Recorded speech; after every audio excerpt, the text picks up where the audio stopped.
2020. May we ask, Michelle, would you lead us in the pledge, please? Under God, indivisible, with liberty and justice for all. Roll call. Vice Chair Newman, Present. Commissioner Wingate, Present. Commissioner Keldorf, Here. and Commissioner Haschler. I'm here. And Chair Baldino is absent.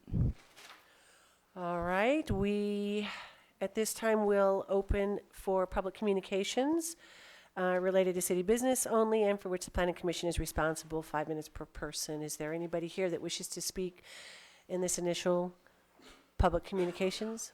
Bless you, Sam. I wish to speak, but I'm not sure if I should wait until the topic comes up. Well, this is an opportunity to speak before the commission for pretty much whatever you'd like. If you'd like to speak to the Madam but Vice it's Chair, non-related. Should we wait for the topic? Yeah, if it's on It's an something on the agendized agenda. item tonight? Okay, sorry about that, thank you. We'll wait until that comes before us then. Nothing from the consent calendar. How about written communications? Nothing there, written communications? None, I think. Yeah. Okay. And then new business, we will continue on, continued business. It was asked that perhaps we discuss the D.R. Horton project early on, or would you like for us to move through? Yes, Madam Vice Chair, I think my impression is that most people in the audience are probably here to speak about D.R. Horton. The applicant advised me they should be here about 5:40, but they felt comfortable with us moving forward. So if it's up to the pleasure of the commission, but we can move the D.R. Horton item first. Can we see a show of hands? Who is here for the D.R. Horton project? That is just about everybody. Yeah. So I think if it pleases us all, Sure. we'll start with that then. Okay. Just for a moment of clarity, I watched all of the board meeting from February 9th, so I'm familiar with what went on at the last meeting, even though I wasn't physically here. Okay, very good, and we missed you for that. All right, we're going to move on to item number 3, EA 1154, amendment to specific plan conditions of approval and development agreement. The address is 540 East Imperial. The applicant is D.R. Horton. I think we should start probably with a staff report, and then we'll follow with discussion. Yes. Good evening, Planning Commissioners. I wanted to start off by just reminding everyone where we are and how we got here. So just wanted to mention that at the January 9th meeting, staff came and presented to the Planning Commission with a recommendation that the Planning Commission recommend to the Council that a $5.3 million in lieu payment be accepted in lieu of the affordable housing units. At that meeting, we couldn't come to a consensus. We couldn't reach a 3-vote majority to collect the in lieu payment. As such, this item was continued to tonight. So with that, Mr. McLean is going to provide a little more background on the details of the deal points. And I'm going to introduce a consultant that specializes in this field.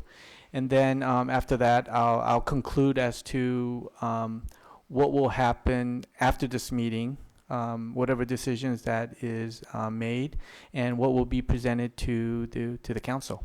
Okay, so with that, Mr. McLean. Thank you. I'm going to talk a little bit about the background and focus primarily on RHNA.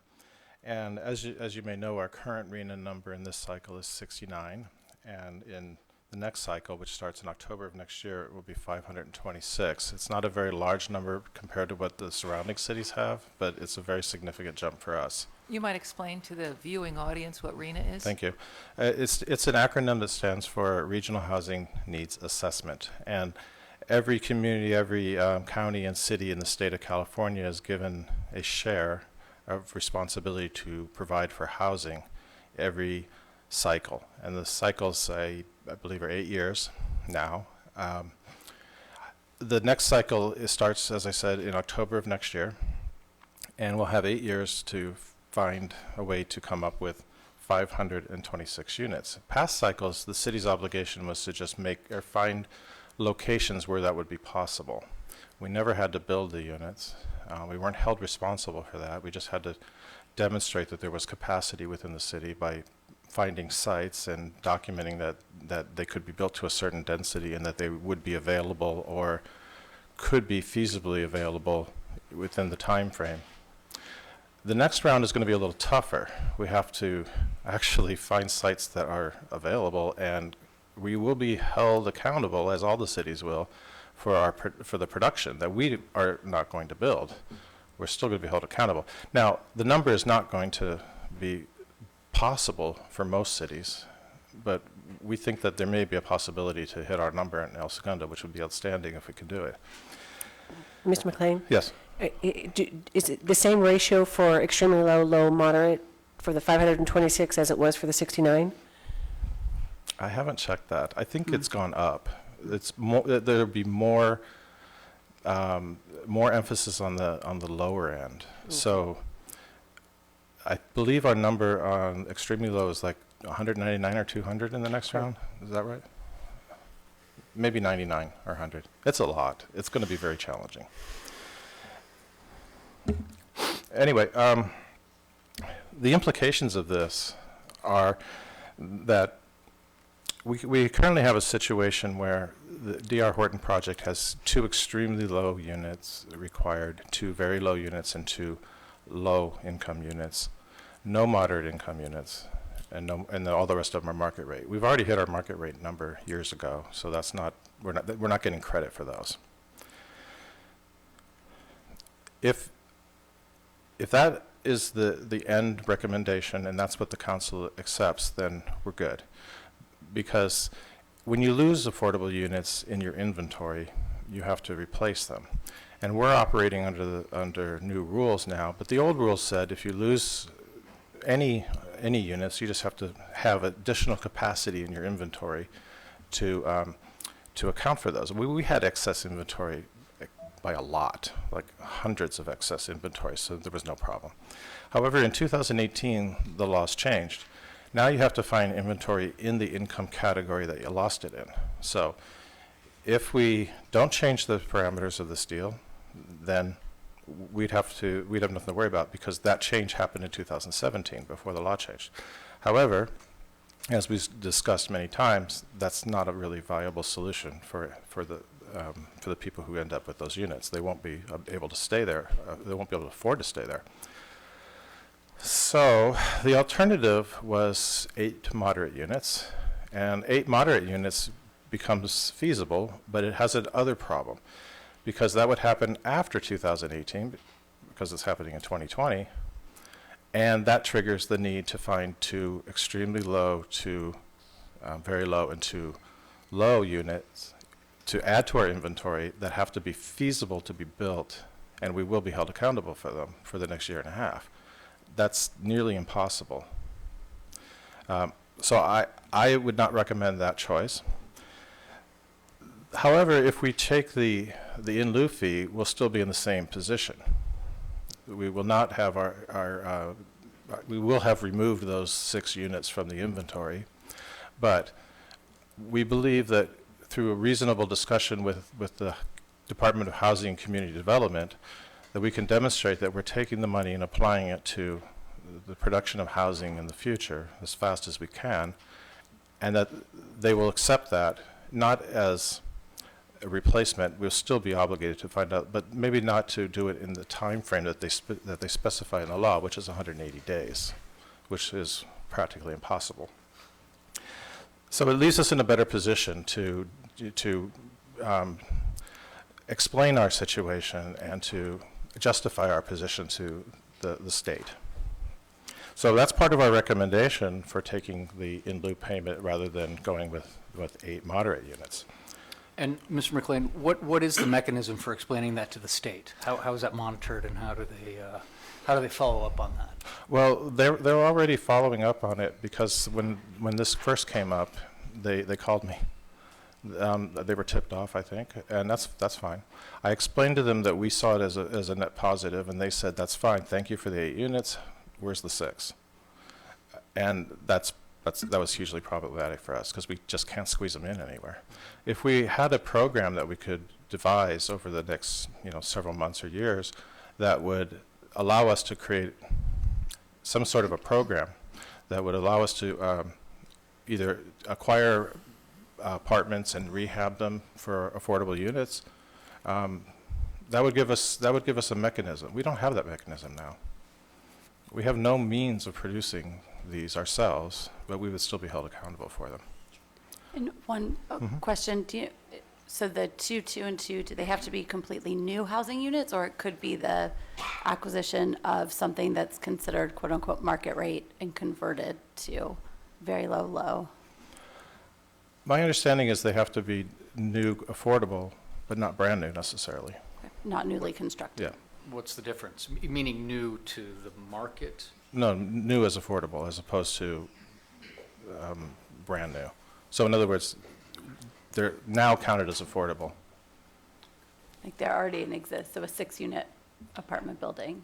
So something that wasn't affordable in the past, if, for Yeah. example, if we took the $5.3 million and purchased a 6-unit apartment building or a 12-unit apartment building, and then found a company that would manage it for us for low-income housing and rented all of those units to low income, that would count towards our 6 plus some.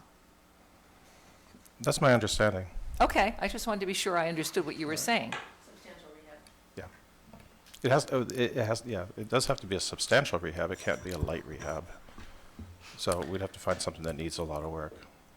Ah, okay. But that's not hard. So, another question that the planning commissioner had asked is how and what's going to happen and when if the $5.3 million is collected to the city. And so to answer that question, we've asked Ms. Kathleen Head to come and speak to us at this meeting. Kathleen Head is a managing principal of Keister Marston Associates, a firm that provides economic consulting services to public and private sector clients. Ms. Head manages the housing-related services performed by the Keister Marston Los Angeles office and has extensive experience in programs creations, policy analysis, feasibility evaluations, and transaction structuring. Ms. Head has analyzed projects utilizing tax-exempt financing, low-income housing tax credits, as well as various local, state, and federal assistance packages.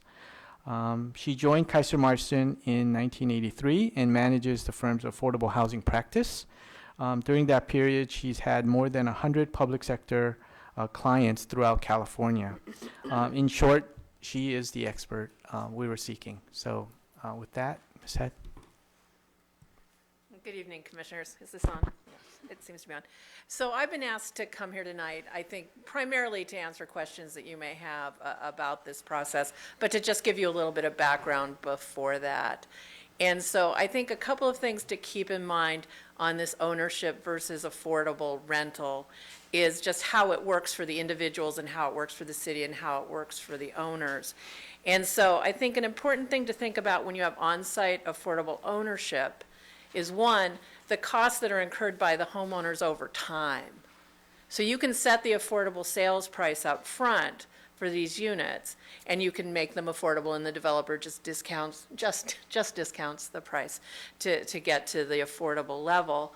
But then on an ongoing basis, the homeowners are then responsible for those costs of owning a home and being a participant in the homeowners association. So in a situation where the homes are priced between $900,000 and $1 million, the affordability gap for extremely low-income people, very low-income people, and low-income people are dramatic. And in fact, I ran some numbers on this particular project, and for it to be affordable to an extremely low-income household or a very low-income household, you'd actually have to sell the unit for free and give the homeowner some money, a fairly substantial amount of money. And then you'd have to, over time, keeping in mind now the amount of discretionary income that extremely low-income families and low-income families have, that then choices begin to be made between paying homeowners association assessments and buying groceries, honestly. I mean, it's a discretionary income question. So what you generally see in home ownership programs is you tend to see them being focused on moderate income households. There's more discretionary income available, the affordability gaps are less. But again, and this is not unique to El Segundo, this because a lot of homes are very expensive now. When you get into the $1 million home range, those financial gaps associated with helping even moderate income households, are $600,000-$700,000 a unit. So then what happens is these homeowners then live there, and so then your next question is, no matter which income level you're talking about, is then the ongoing maintenance and management of those homes, because they're each individually owned. When you have rentals, they're owned by one owner, and they manage it, they have management, and then tenants move in, tenants move out, and they just continue to be whatever income level they were supposed to be at. But if you have a home ownership scenario, then it's each individual homeowner is going to operate their home however they operate it. And then, and I have 35 years of experience of this, then when the home goes to be resold, there is almost universal surprise that there are controls on what they're allowed to sell it for. Because generally in a home ownership program, people are looking to enhance their wealth. I mean, that's part of, it's part of the goal is to create this opportunity to grow up. But then what happens if you allow that to happen, which is commonly done, then say the first sale then is allowed to go to market, and then there's an equity sharing arrangement with the city, and so the city gets some money, is then you've lost the unit. If you make the controls long-term controls that are irrevocable, then you have, well, A, angry people in your chambers saying, why can't I make money? But B, a disincentive to continue doing capital repairs and maintenance on a unit that over time effectively is tied to the LA County median income and the mortgage rates. So this particular deal is 20 years, right? Right. And so if there's an affordable home that is sold, what is typical the equity gain within those 20 years? What's that capped at? Yeah, so what it normally is done, if you're making the resale controls be in place for 20 years, then the first buyer would then resell at the affordable price at that time. And so what happens is the LA County median income doesn't change that much from year to year. And we're in a long period now of sustained low interest rates, low mortgage interest rates. But the mortgage interest rate has a very significant impact on the affordable sales price. So if interest rates kick up during those 20 years, you have a decided possibility the affordable sales price will go down in that 20 years. Is there ever a successful scenario? There are. I will tell you. Give me a successful scenario. Well, I will tell you, before I tell you the successful scenario, I do want to say this. The state, when they did their density bonus program, they've amended it many times over the years, and their most recent amendment to it in terms of ownership, they took the covenant period off entirely. And so they said the first buyer has to be moderate income. It can be very low, low, or moderate, but moderate income. And then they pay the affordable sales price and say, let's just use the $1 million house. So there's a $1 million house and a $300,000 affordable price. So there's a $700,000 delta there. When that first homeowner goes to resell their unit, no matter when, the city is entitled to $700,000, that original affordability gap, plus a share of any of the gain above the $1 million. But in the 20 years, isn't it supposed to turn over at an affordable rate? Right. Well, I'm sorry, because I didn't directly Okay. or even indirectly answer your question. I just wanted to tell you that the state has moved to more of a not putting a covenant on the resale. Back to both of your questions. Are there successful scenarios where homes have been placed on irrevocable controls over a period of time, in this case 20 years, where they have to be sold and resold? I'm going to say in the county of Los Angeles, it's very difficult because of the fact that the incomes don't change very much. And because you don't want to be in a position And the law never really set this up, but you can set it up because you're a city, so you can decide how you want to do it. But you don't want your homeowners to be in a position where they're losing money when they sell. So they're not getting upside potential, but they're taking downside risk. I mean, that's sort of the worst of all worlds. And so, I mean, it's my opinion that affordable home ownership, when you have such a large disparity between the market price and the affordable price, is very difficult to make work.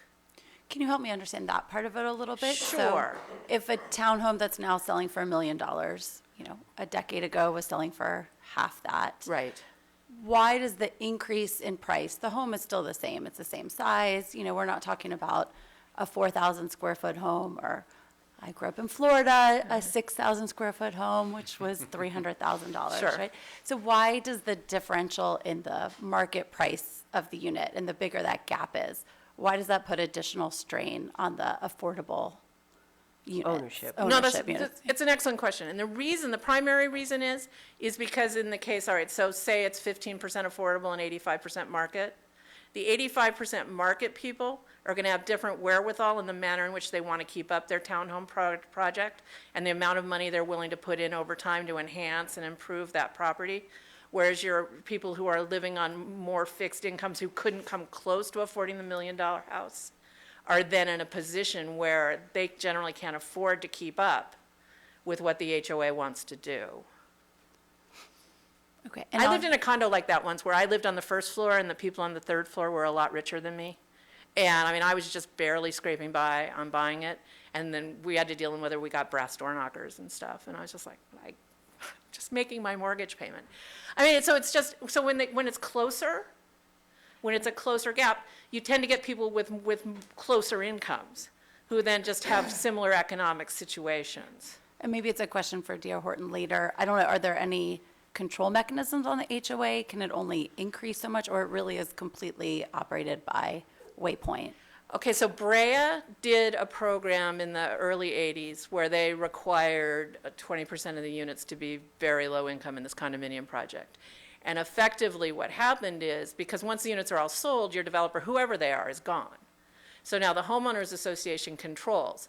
So say you've put in your homeowners association CC&Rs that, but for these 20 units, they can never go up more than X. Then what you create is 80 people who hate 20 people. Yeah, if there's an assessment or something, Yeah. they won't participate, or it's harder for them to participate.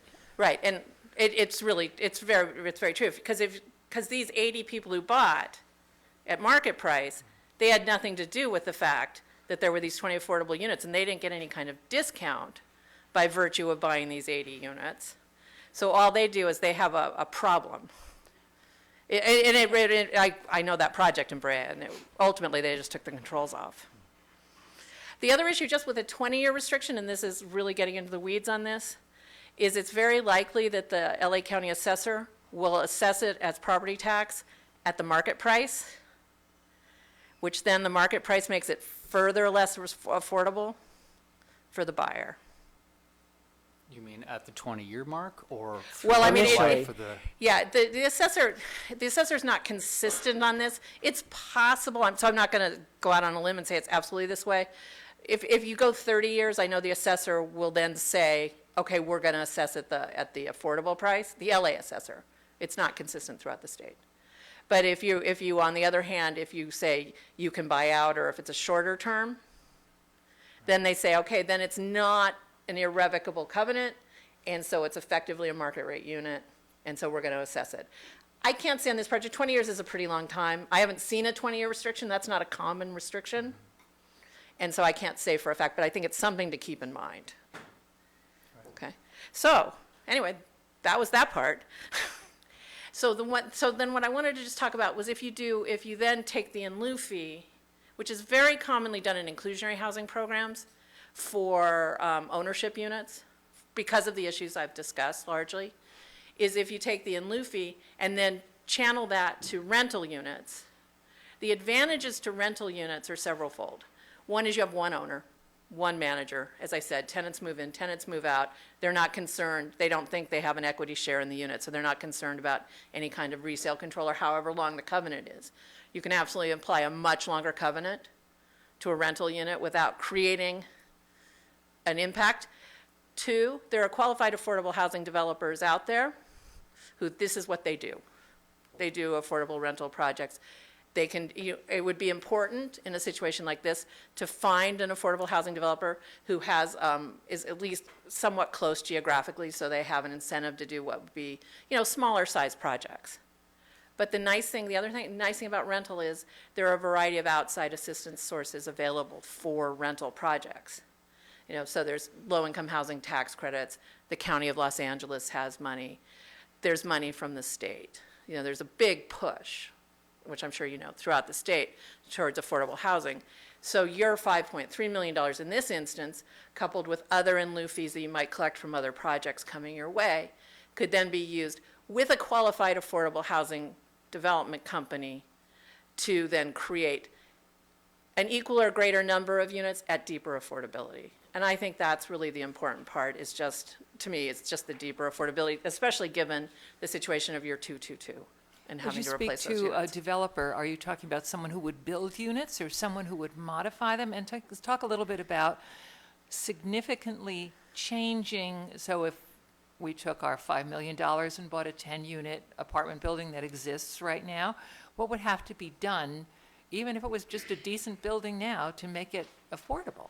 Okay, so what would have to happen in order to do this is, one, you'd have to put this in your housing element as something you were going to do. So in your next RHNA cycle, you would put in, we're going to do substantial rehabilitation and impose long-term covenants. To qualify as substantial rehabilitation, the cost of the rehabilitation has to be at least 25% of the after rehab value of the building. Say that one more time. The Yeah, cost okay, of the- explain that.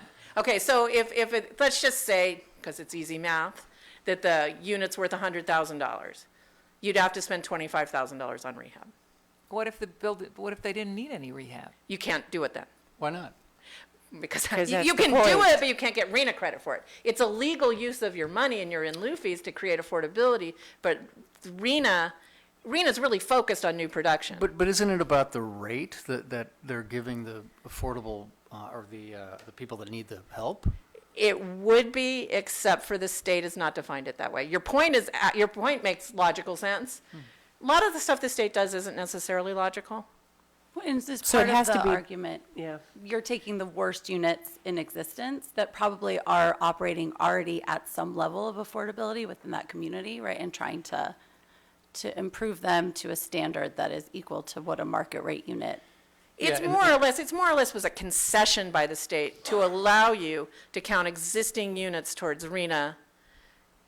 And they've tightened it up over time, but now it's very specifically, you have to do substantial rehabilitation, and it has to have been in your housing element before you do it. And then you have to impose the appropriate income and affordability So controls. do you think the reason is that if there are some units out there throughout the state that are just in bad disrepair, they're trying to prevent those things from just that being the solution, and somebody moves into a pretty crappy apartment? It's part of that, and it's also part of, because then it serves a dual goal. So then you are enhancing people's living experience and giving them an affordable rent. Whereas if you buy a market rate project that's in perfect shape, you haven't produced something that isn't already there. I mean, the state's real goal is production. Okay, so that makes it clear then. Really, they want you to build new units. They absolutely do. I mean, their preference is absolutely that you build new units, but they have So allowed if this you bought an provision. 8-unit building, you'd have to tear it down and build 12 in its place. Well, you'd actually have to build more than that, because anything you tear down, you have to replace. But what do you do if there's no vacant land? I know, it's, Increase I density. cannot defend RHNA. No, no, No, I didn't mean to sound confrontational. I'm not trying to shoot the messenger. It's just not making sense. No, and I didn't mean to sound confrontational about it or defensive either. It's just, because I work in cities all over California, and so I have this conversation a lot. And historically, as Greg very appropriately pointed out, historically, RHNA was a goal. And I always recommended to my clients, you make a good faith effort to fulfill the goal, you do the best you can. I'm still making that recommendation to my clients. I'm still saying you make a good faith effort, but it's getting, with each successive RHNA round, it's getting more prescriptive. And so what I'm still suggesting is there are going to be cities in California that don't even try. They're going to continue to not try for a variety of reasons.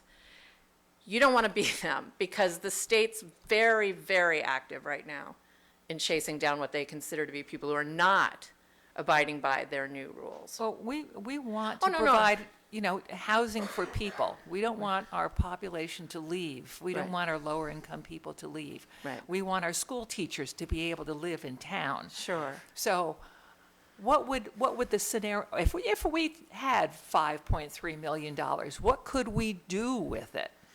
Well, what I've been thinking about with this is that in all likelihood, what will happen is, as I understand it, there'll be more projects that will be likely to pay an in lieu fee, so you will collect a pot of money. I think you could get 6 to 8 units, even with substantial rehab, using outside leveraging sources at the deeper affordability with your 5.3 million. Define get. I think you'd have an affordable housing developer who, as I understand it, you'll be in the process of trying to find in the next 6 months through an RFQ process to get them in. And then they would help you find the buildings that would be appropriate to use the 5.3 million with, to then use outside leveraging to make all the funding sources available to create the units. See, our challenge is there aren't very many large apartment buildings here in El Segundo. You know, 12 is pretty big, 16's huge. Right. How can we accomplish this? I mean, I'm looking for practicality. Understood. And I agree with you, because small projects are going to be tougher unless it's an affordable housing organization that's active in the South Bay. Because they're going to have other projects in the area that give them cost efficiency to operating a small project. Because you're right, it's much tougher with small projects to do this and make the leveraging work. So yes, it's going to definitely be a challenge. I mean, And it's like, let's say we buy an apartment complex and there's something that becomes available and we spruce it up. That money goes to a developer or to somebody who would manage it, and they clean it up, and now it's going to be affordable housing, qualify for affordable housing. Then we have extremely low, we have these obligations to Right. create this sort of RHNA tiers. How does that, it's not really ever a matter of what's profitable, is it? No, well, what will happen is, so I'm suggesting that you do bring a developer in who would then actually own the project, as opposed to the city owning it. Because the developer can make use of these outside leveraging sources. Where are those controls? If you are creating affordable housing, then it's always going to be less than what market rate is. Right. So is that a profitable scenario for a developer to actually do? Well, in projects, for example, in low-income housing tax credit projects, there's a developer fee built into the allowable budget, and that developer fee acts as the profit mechanism, as opposed to the actual incomes generated by it. So but you're 100% right. The actual cash flow from an apartment that's extremely low, very low and low, is not going to be a significant amount. It's not where the money for the developer is really drawn from. It's drawn from the developer fee. And part of my, what I've voiced as my concern in this is that if we're talking about 12 units or 16 units, those projects don't qualify for tax credits, do they? That's a small shop, nonprofit operating. No, and you're right. And then what will happen is that whole $5.3 million will be the lion's share of the financing for it, other than a loan that could be obtained. And so the notion, as I understand it, would be, the idea would be to collect more in lieu fees and combine buildings. So do like a scattered site tax credit. But you're right. What typically is the smallest size that The gets? smallest one I've worked on is 20. Okay. But across multiple sites? maybe? Yeah, and I've definitely done scattered sites.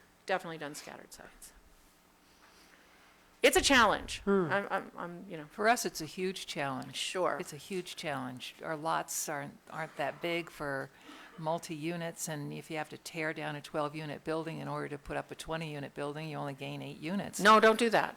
No. No, I'm not suggesting But you I do mean, that. we don't have apartment buildings in town that are disreputable, you know? Right. People are living in these and are pretty happy for the most part. Right. Could I So- ask you, given the situation, this scenario, going back, just knowing what you know now and being brought in, if what was happening today at the D.R. Horton site and that negotiation or discussion where they offered affordable housing, how would we as a city do something different so that we aren't sitting where we are today by deciding not to create affordable housing and take the money, or to continue down that path. What happens with this when you have developers that come in and they sweeten the pot? And of course, the city of El Segundo doesn't have a lot of history, zero history about affordable housing and what we do. What would that scenario look like for us if it came before the city today? I mean, I would have recommended if you were starting today, I would recommend setting up an in lieu fee. But I think to add. So you're saying that the best case scenario would to allow the developer to come in and do that project, but negotiate a fee that we could then put In a pot. in a pot for affordable housing, but not actually take any of those physical units and create affordable housing. Not with $1 million units, And not for sale units. and not for sale. And not for sale, and not, okay. Yeah, I mean, I think, I mean, and I totally get the challenge. I totally get that these units have been built and they're ready to go, and, you know, and a deal can be made to have them, and that can be compelling, but it's not going to help you with the deeper affordability that you're going to need. And I think getting the money and being able to work with a nonprofit or even a for-profit housing organization who you pick through an RFP, I think you can find the units. I mean, I'm doing projects in Beverly Hills. I mean, I do All right, projects. so give me an example. Okay, of so how could this work for Okay, us? so I mean, for example, the city of Burbank, many years ago, set up a nonprofit corporation that, you know, that they don't control, but they set it up. And then, so they had inclusionary, so they had in lieu fees from inclusionary. They also had redevelopment, so they had money from redevelopment, and they had home money from the federal government as well. You could get home money from the county, but you don't get home money on your own, but you could get money from the county. And what they did was then that organization went out and found small buildings in target areas in Burbank, and one by one, and this organization's been in business for at least 25 years. One by one what? One by one building. They would buy a building, they'd rehab it, they'd move people in, and then they'd do the next one. But we don't have any buildings that need to be rehabbed. Yeah, Burbank did. Yeah, but we don't. That's why I'm looking for an example of what we can do. I mean, if that's If true. you're working in Beverly Hills, are there a lot of places that need to be rehabbed in Beverly Yeah, Hills? there are actually. Because Really? need for rehab too is another question, because you have to do 25% of the after value. I mean, you can do it with new cabinets and new kitchen appliances, and you can do it with upgrading bathrooms. Okay. I mean, so it doesn't have to be So it's not making it livable, it's just spending the money. correct. Thank you. Sure. And Kathleen, your Burbank example. Yes. What kind of money were they working with? Well, I mean, okay, so we started in you know, in the beginning days, you could buy units for a lot less money than they cost now. And so what they would do is they'd spend $40,000, $50,000 on rehab at the most, $25,000, that kind of level. And then in many cases, they'd move the same people back in, but just at affordable rents. I'm sorry, I mean, what was their initial pool of money as a comparison to our 5.3 that we're I mean, they starting were actually probably comparable at the beginning, and then they just kept amassing money. through Well, through in grants lieu and fees, development yeah, fees yeah, and then they did have redevelopment, so. Right. So was that nonprofit corporation, were they also responsible for finding money elsewhere? Or is that left up to the city to do? No, they were responsible. They had a very active executive director who was very proactive. And she actually, I think she's still the director, although she must be 100 by now. As long as she's official. I'm really old now, and she was older than me, so. Anyway, are there, One other question. I'd Sure. love to get your thoughts on, I guess, two strategies, right? You hire the affordable housing developer up front and then charge them with going and finding properties. Or an affordable housing developer comes to us with a site and Right. says, we want to build here. Is there one scenario that you've seen more success with, leaving it to the open market versus, you know, picking a horse and and running with it? I think that's a really good question. We did this in Glendale, where we just did, my client, and then I helped them with it, where they just put out an RFP to developers and said, bring us projects. And I was dubious that, you know, because it's, you know, there's no surety to the developer that they're going to get it, and so why go out and go to all the trouble to find properties? But that strategy actually worked very well. in Glendale. They used that several times. I've done it the other way, where we RFQ for developers, and then we have them look for a site after we pick a developer, rather than having them look for sites up front before they're selected. I think that's actually a more successful strategy, because it's not as much work. You know, because, I mean, you have to be able to, you know, especially with small projects, you have to have a hook that makes the developer want to come. And so the harder you make it, the harder it is you're going to get a really good quality developer. But these developers that's their business, is working in these affordable housing arenas, right? Exactly. I mean, No, that's exactly right. As opposed to just finding any fee developer or a developer who just has never even tread in this area. And No, you absolutely want a dedicated affordable housing developer. It does not have to be a nonprofit. There are a lot of nonprofits. There are a lot of very strong nonprofits, but there are also some very good for-profit developers who do affordable housing as their mission, as their business line. But it's really key to get a developer who does affordable housing, because there's so many rules. And the funding sources are so arcane, and knowing how to get them and understanding how to navigate that world, it really needs to be a dedicated affordable housing developer. And that developer would manage the building as well? Yeah. Thank you. I don't have any further questions at the moment. I'll be here. Okay. Great. Thank you so much. Thank you. Very, very eye-opening. So I just wanted to remind the planning commissioners that whatever's decided tonight, staff is hoping to bring 2 items to council on March 3rd. First item is to tell them about what the planning commission recommends that council do for this issue, this important issue of the $5.3 million in lieu payment. And the second item is staff will seek council's direction to hire Ms. Head to move forward with an RFQ to bring an affordable housing developer / management firm on board. So. if they decide to use the in lieu fee. No, I think even if we don't, I think it'd be a good idea to move forward with that, because we'll have 526 units to we figure have out in we have future projects that we know are coming that we think that this is probably the path forward for us. And the city definitely needs a plan in place. Exactly. And so with guidance like what she would offer, that Exactly. would allow the city to then put in place a program Exactly. going forward. Exactly. Okay.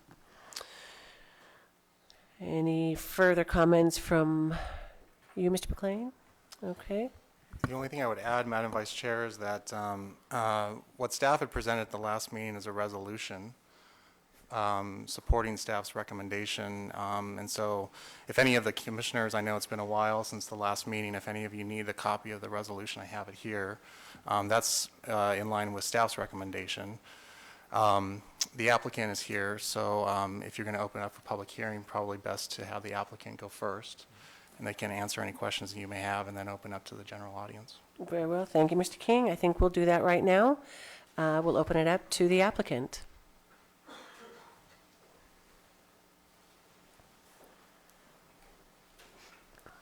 Hi, Marianne Adratico, Division Counsel and Vice President for D.R. Horton, Southern California. Welcome. I think I kind of gave our last position statement in support of staff's recommendation for the in lieu fee last time we met here in January.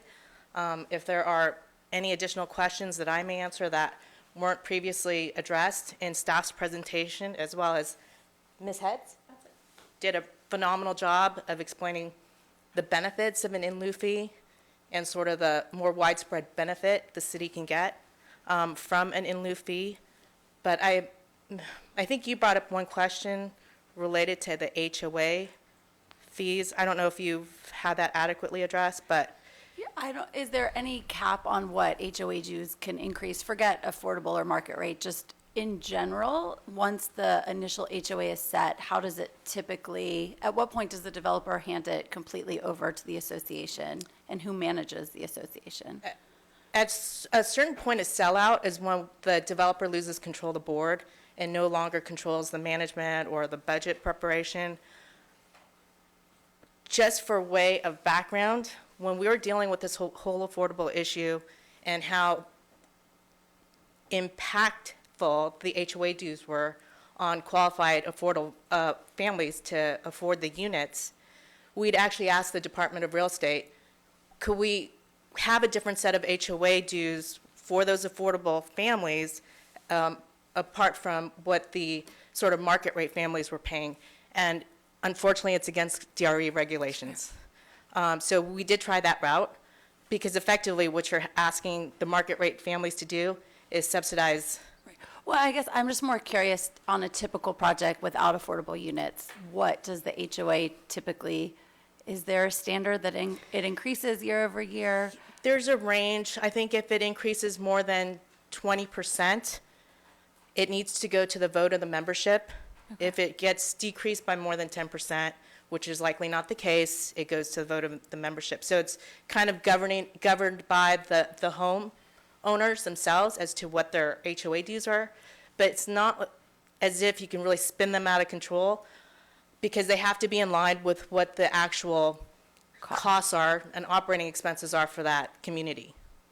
So unfortunately, there's not much we could do to help try to make the HOA dues a little bit less burdensome on some of those families, but. Yeah, and I agree with that. I'm not, I guess, thinking that the affordable HOA should be lower. I'm just curious if anybody bought a unit, what they could expect over time. The HOA dues would go up, but it doesn't sound like there's a standard answer to that. Rare, and on the sort of economy of scale, when you're trying to spread cost over fewer homes, it just gets more expensive. You could see like a community that consists of 150 plus homes, you can get your HOA dues down to $150 with massive rec facilities and amenities. But in this case, when we have, I think it's 54, 56 total units, it's a little tough to spread that cost and get to a sort of a lower assessment level. But Do you have a single HOA throughout the entire development, or is it broken into several? we do have a single HOA. Are there? Nope. Okay. Nothing, yes. All right, thank you. Stick around. Thank you. And at this point, we can open it up to the public. If you'll please step forward, state your name, and we'd love to hear from you. Sure. Sure. John Heaney, El Segundo resident. First, I'd like to just express my appreciation to the commission. I do watch you guys occasionally. I tuned in last time, that's why I'm here. I went and did a little background research on the HCD website just to give you a sense of the temperature of these enforcement actions that's out there right now. There are 189 enforcement letters against 189 different issues at different cities. These things date back to the 2017-18 timeframe. El Segundo's not on there, so right now you're not a target of any kind of enforcement action. John, I'm sorry, say that again. With Explain reference those. to RENA or? These are enforcement letters from HCD to municipalities that provide housing plans to HCD. Okay. So they review those, as they did with you guys in the last round of review. They review them, eventually you send letters back and forth, they approve it, they send you a letter of approval. They can also send letters of enforcement if you're not following your housing plan. So anyways, right now, El Segundo's not on the list, there's 189 letters out there, and then they do date back, 1, 2, 3 years in some cases. So in terms of sense of urgency, I think the idea that there's going to be an enforcement action coming down the city anytime soon is shaky. I think that when you look forward and you're looking at your 500 plus units, now you're talking about a whole different scale, and really what is HCD asking you to do? I think they're asking you to rezone the mixed use area on the other side of Sepulveda and build a Playa Vista project over there, or at least approve one. Provide zoning for approval for a Playa Vista scale project that's going to come up with 500 units. To go through this a nickel and dime, 3, 4 units at a time, you'd obviously never be able to make it. You wouldn't even be able to make the baseline numbers that are there. So I think with regard to D.R. Horton, it sounds to me, it wasn't apparent from the last meeting, but it sounds like really what happened is that when the revision came through and the agreement was to be revised for moderate income, that we really didn't take into consideration the full impact on the replacement unit aspect. So maybe there was a mistake made there. Personally, I think the council, the commission here, should look at these two issues separately. If it's a mistake with D.R. Horton, rectify it as best as possible. Don't trade one set of unknowns for another set of unknowns and start investing into a process you don't really fully understand. I did appreciate a lot of the unknowns I'm hearing, much of which was inconsistency in government. And you can't fix that. You will not be able to fix inconsistency of the law and how it's applied by government. So, try to stay within the boundaries of what the commission's responsibilities are, in my opinion. A couple of things came up, regarding what happens when you resell a unit, if it's an owned unit. I understand people feeling sympathetic, but at the same time, somebody who buys a unit on a low-income basis, they're getting a trade-off and a benefit for that, and that part of that is they don't get to sell it for a cash windfall. So I don't think there should be any sense of guilt or obligation the city has to try to restore somebody who buys a low-income unit to that of a market-rate unit. Yeah, finally, I was just going to say the state is involved in a pendulum process right now, and obviously you go from 50 units to 500, the pendulum's going really strong in one direction.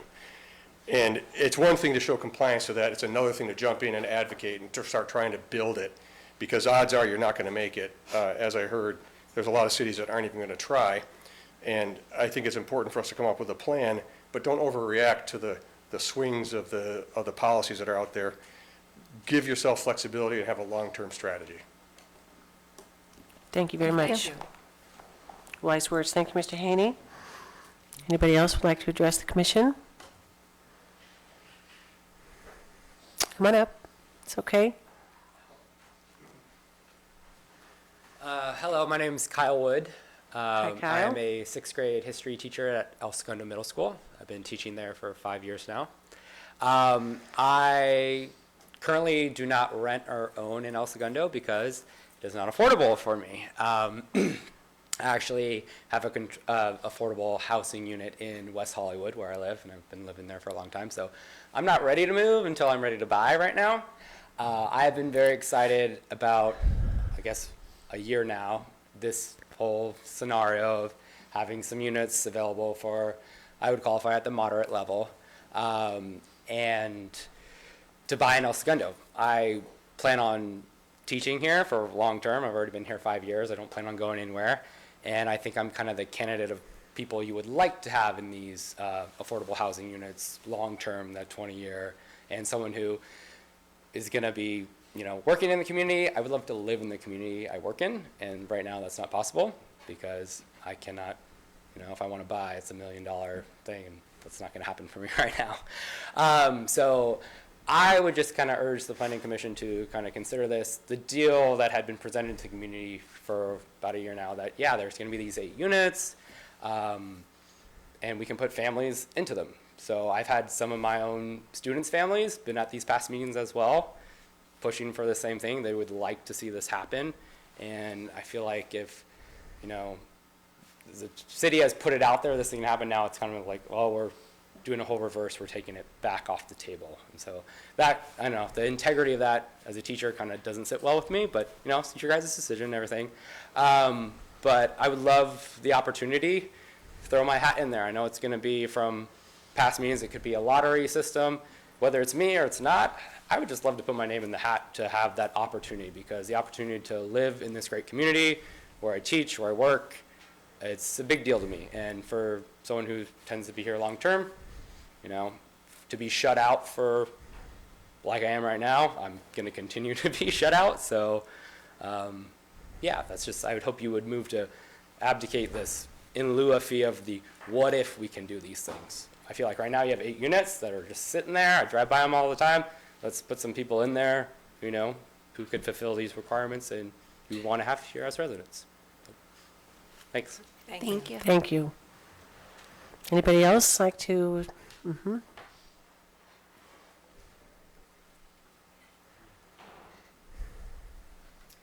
Good evening. I'm Kelty Cole. I'm city manager for D.R. Horton. I just wanted to clarify a few things and make a statement. We have 24 single-family homes and 34 townhomes, so collectively one project is 58 units. The 24 homes have their HOA, and the 34 townhomes have their own HOA.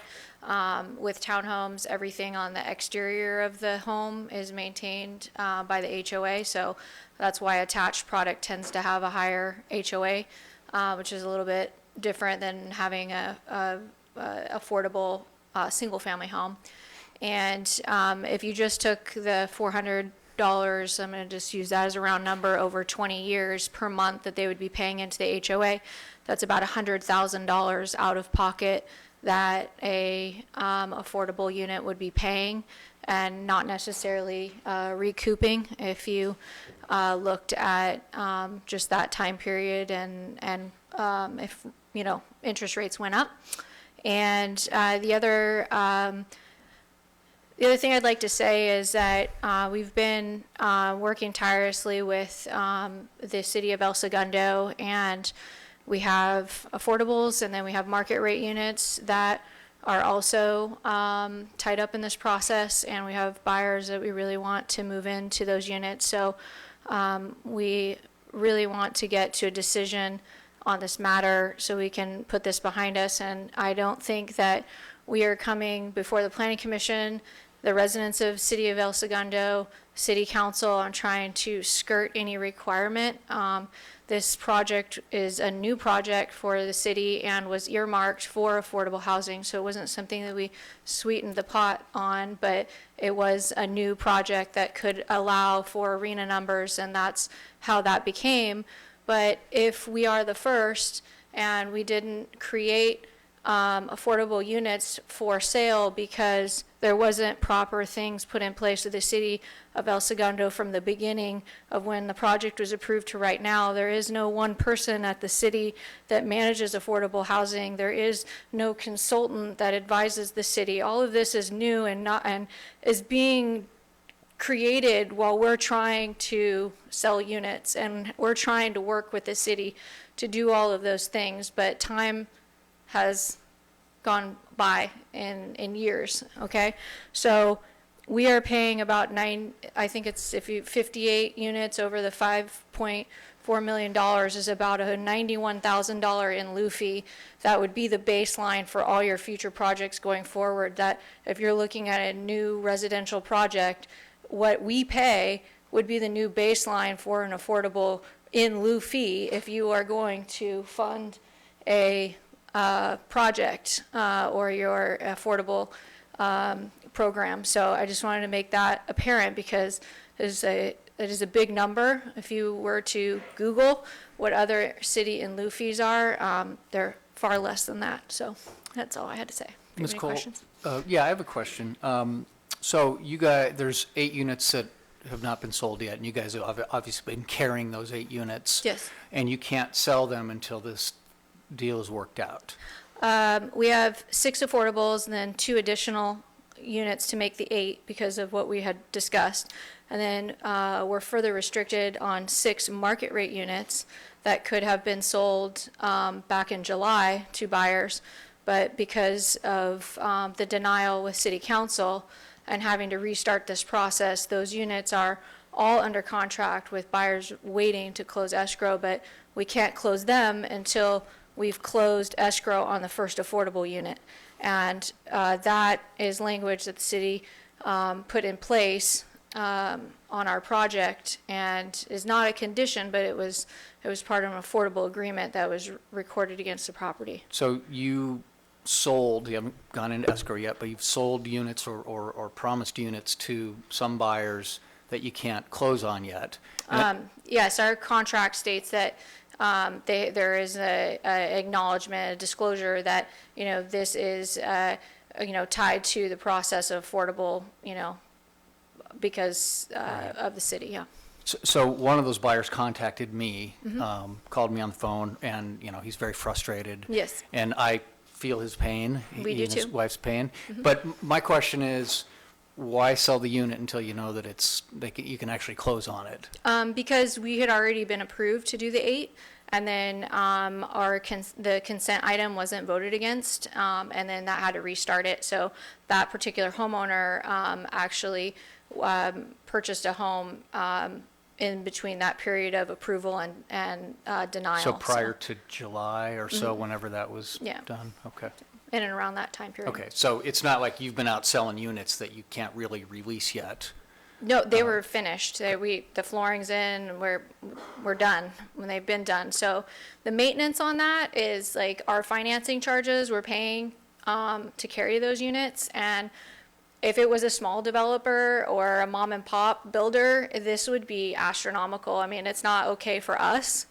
We're paying for the utilities, we're paying for the water, we're paying HOA dues, like we're paying all these costs to try to figure out this scenario. What does the city want?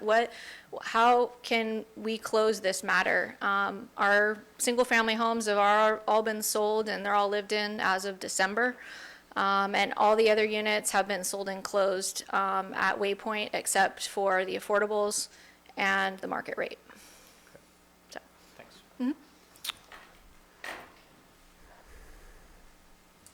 Hi, my name's Trevor Jones. Talked to some of you. I think I'm the buyer you just talked about. Hi, Trevor. Kelty, just to clarify, we did sign our contract in September, so well after the dispute was known. Just want to clarify that. So that was an erroneous statement on Kelty's part. But I just want to make, well, first off, I think my question is, I think it's great that, a lot of really good information has been put forth both on January 9th and today. I think it shouldn't be missed that, Scott Mitnick on January 9th came up here and he was really knowledgeable on this subject too, so I don't think it should be lost that you have a really great resource in-house to kind of execute the plan with, that Ms. Head also communicated here. And I feel like you guys are also much more educated now, which is great. But my question is, just specifically on timing, right? Because, we used to be residents of El Segundo. We want to be as soon as possible again. But we've, been put out of the city because it was communicated actually around December when we signed our contract in September. All this happened back in July. So we had, as you guys know, we already went through the marketing process. We were like days away from accepting a bid on our condo. It was a really good bid. When D.R. Horton decided to communicate all of this to us. So the timing here really matters to us, and I haven't heard any discussion around the specifics of how that's going to resolve the timing. So my question is, if the 5.3 million plan is accepted, what does that mean for those 6 units, our unit that's held up, and just specifically what the timing might be? Well, I'm not sure if hypothetically, whatever this commission recommends would end up going to city council, and then they would need to discuss and a vote or approve, and a hypothetical timing. I'm not sure, Mr. King, if you could actually answer that, because we're not sure what this commission is going to actually do yet to make that recommendation to city council, and then certainly what they're Right, going but there's to. a contractual provision, right? There's an amendment to the development plan. So I just want to make sure that there is language, once the 5.3 million is funded, for example, that the restriction is immediately removed so that we can move in. Right. Because, one Mr. problem King we could face- probably, that sounds like Yeah, a very, I can probably weigh in on that. So as far as the timing for D.R. Horton's application, which is in front of the Planning Commission, if the commission makes a decision tonight, which we're hoping they will, we will present this to the City Council on March 3rd. What would be presented in front of the council on March 3rd is introducing an ordinance that would change the specific plan, and probably this discussion will happen in front of the City Council. If the council were to introduce the ordinance that night, then it would take one more meeting, and then one more meeting after that, and then the ordinance would be adopted, and then it would take effect 30 days after that. Your issue, Mr. Jones, is something that our office and D.R. Horton's council has been working on. It's a separate issue that doesn't require Planning Commission or City Council action. So I'm happy to talk to you offline, but it's really not really, your issue is not really tied to these issues. And I think, some of us were sort of waiting to see what happened tonight to sort of move forward on your particular issue, but it's not necessarily tied to what's going on in the Planning Commission or at the City Council. So, Well, I think it is tied, because for D.R. Horton to have confidence and for the city to have confidence, because it's really, it's the only teeth in the contract that the city has is to hold up our unit. For the two sides to have the confidence to actually make that amendment and make that change, I think a decision has to be made. So I just want to make sure that everyone on the Planning Commission is aware of that. Thank you. Thank you very much, you. Mr. Jones. And I think, again, hypothetically, however this commission, we make a recommendation to city council, there's a lot of symbioticness between that. When the city council takes a look at the issue, they may very well go in an entirely different direction. But in theory, whatever it is, if they do approve the ordinance that night, and then it goes back to a second reading, the earliest possible sounds like it would be April, I think. So hopefully that helps you answer your question.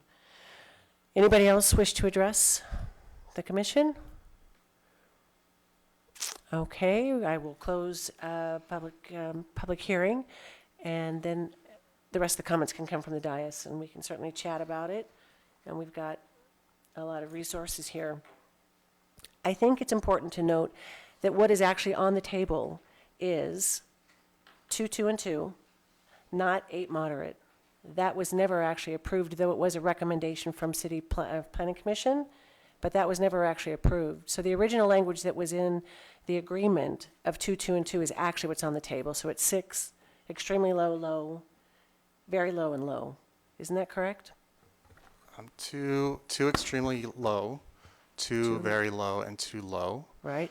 That was approved years ago. That's the current project conditions. Right. But D.R. Horton and the city both agree that that is not feasible. That's correct. And that's what triggered D.R. Horton's application.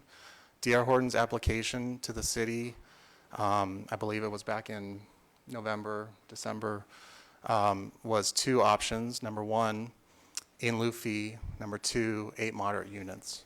City staff evaluated, and the city manager, pursuant to the city manager and staff's direction, was to recommend the in lieu fee.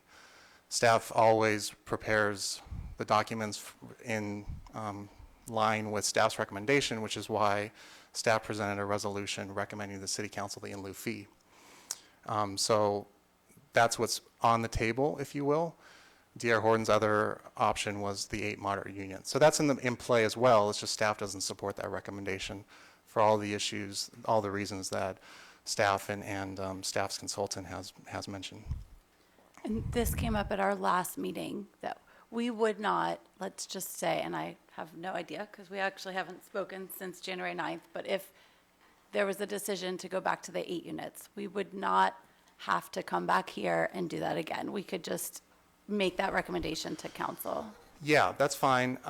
What I would recommend is, because staff has made, the resolution is in front of the commission, what I would recommend is if there's a consent, or if there's a sense on the planning commission as to whether or not the commission wants to support that resolution or not, that's fine.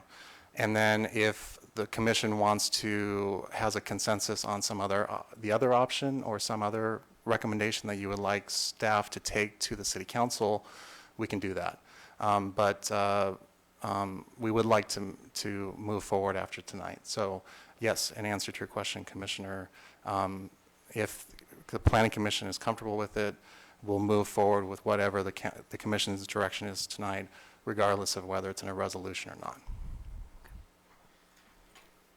Can we get a feel for where we're at with reference to the in lieu fee taking that $5.3 million offer as a recommendation, opposed to the 8 as a recommendation? Those are the 2 things that are on the table right now, that we need to then decide as a body what we'd like to recommend to city council for them to move forward with. Carol wasn't here at the last meeting, and I don't know if you'd like to talk a little bit about that. How you feel? Yeah, I watched the last meeting on YouTube, so I sort of have an idea of what was discussed. And I'll be quite honest, my first reaction was to say, let's take the 8 units, the 8 moderate units. It's going to provide housing immediately for 8 different families. And then I looked more carefully at the $5 million. And with $5 million, there has been a property purchased in town within the past year and a half that was 16 units, which would provide housing for 16 families. And learning tonight that if there was other money available and those units had to be refurbished, or if we bought 12 units and then refurbished it with the money that's available, that would be more units. So the idea is we have to provide more low-income housing, more affordable housing in El Segundo, and our requirements are going to go up quite high. And the state is doing everything it can to force cities to provide more housing. You know, the bill that recently did not pass in the state that would force cities to build multi-unit buildings in R1 zones and have no control over the zoning at all is something that might come to El Segundo, and I don't think any of us would really like to see that happen. So as much as I like the idea of having the 8 units readily available, I think taking the money and using it along with other funds that have and will come would provide more affordable housing to more people. But I would like the city to commit to do this within 2 years. I know you have to get people to, come in, and developers, and develop the property and get it ready for people to occupy. But I would like a commitment, if we do pass this resolution, to have the $5.3 million, that we get on it and get these homes provided for people. Jay? My position has not changed. I still believe that the in lieu fee is the right thing to do. I'm concerned that for sale, affordable housing doesn't work. I think it's got to be a rental model. My concern is this looming RHNA number of 526 units hanging over our head. I think that's the big scary thing. 6 units, 8 units is really a drop in the bucket. And yes, it's a baby step, and that's great, but I would much rather see us take the money and try to parlay that into something that's a much, much bigger concept. That said, my biggest concern is that the city's not going to do anything with this money. So that I want to just get an ironclad promise from Scott and the team that we're going to do something smart with this, set the money aside, do it right, but really seriously put a plan together. Because if that money sits for a year, I'm going to be pissed. So. Michelle? Yeah, and so at the last meeting, I had a lot of concerns about the timing, and since then, what I greatly appreciate is digging in with staff and having this conversation. I think it's a conversation that, is timely, needs to happen. I wish we were ahead of it a couple years ago when D.R. Horton came about, but we weren't. I think everything that's come out of it, I love the idea of an in lieu fee going forward. My concern with the in lieu fee now is that it's going to be a trade of equal or lesser value. So we're going to lose 8 for sale moderate income units, and we might get 12, maybe 16 rental units. I was really hoping that somewhere along the line, somebody would say, we're going to be able to leverage $5 million on a new construction site and build you 80 affordable units. That to me is a total win. I don't see a trade for 8 moderate for sale units and getting 16 rental units in an apartment project that's in decent shape now that we're just going to make look a little shinier. That's not a win-win to me. That said, I'm a big supporter of an in lieu fee going forward and developing something and having a plan. I think when we look at 500 plus units, if we're talking about, adding 20 units to that, not who cares, because 20 families care, obviously, but it's a drop in the bucket. And I was hoping that we were going to be talking about a bigger play here, and I just haven't seen that happen in the last month. I think we made some sort of a commitment about having 8 for sale or some level of for sale affordable units in town. And I have spoken to the families, some of the families who were also hoping to be in the lottery in that, and I think it does make a difference. So I don't know how we're going to shake out. I don't know what happens if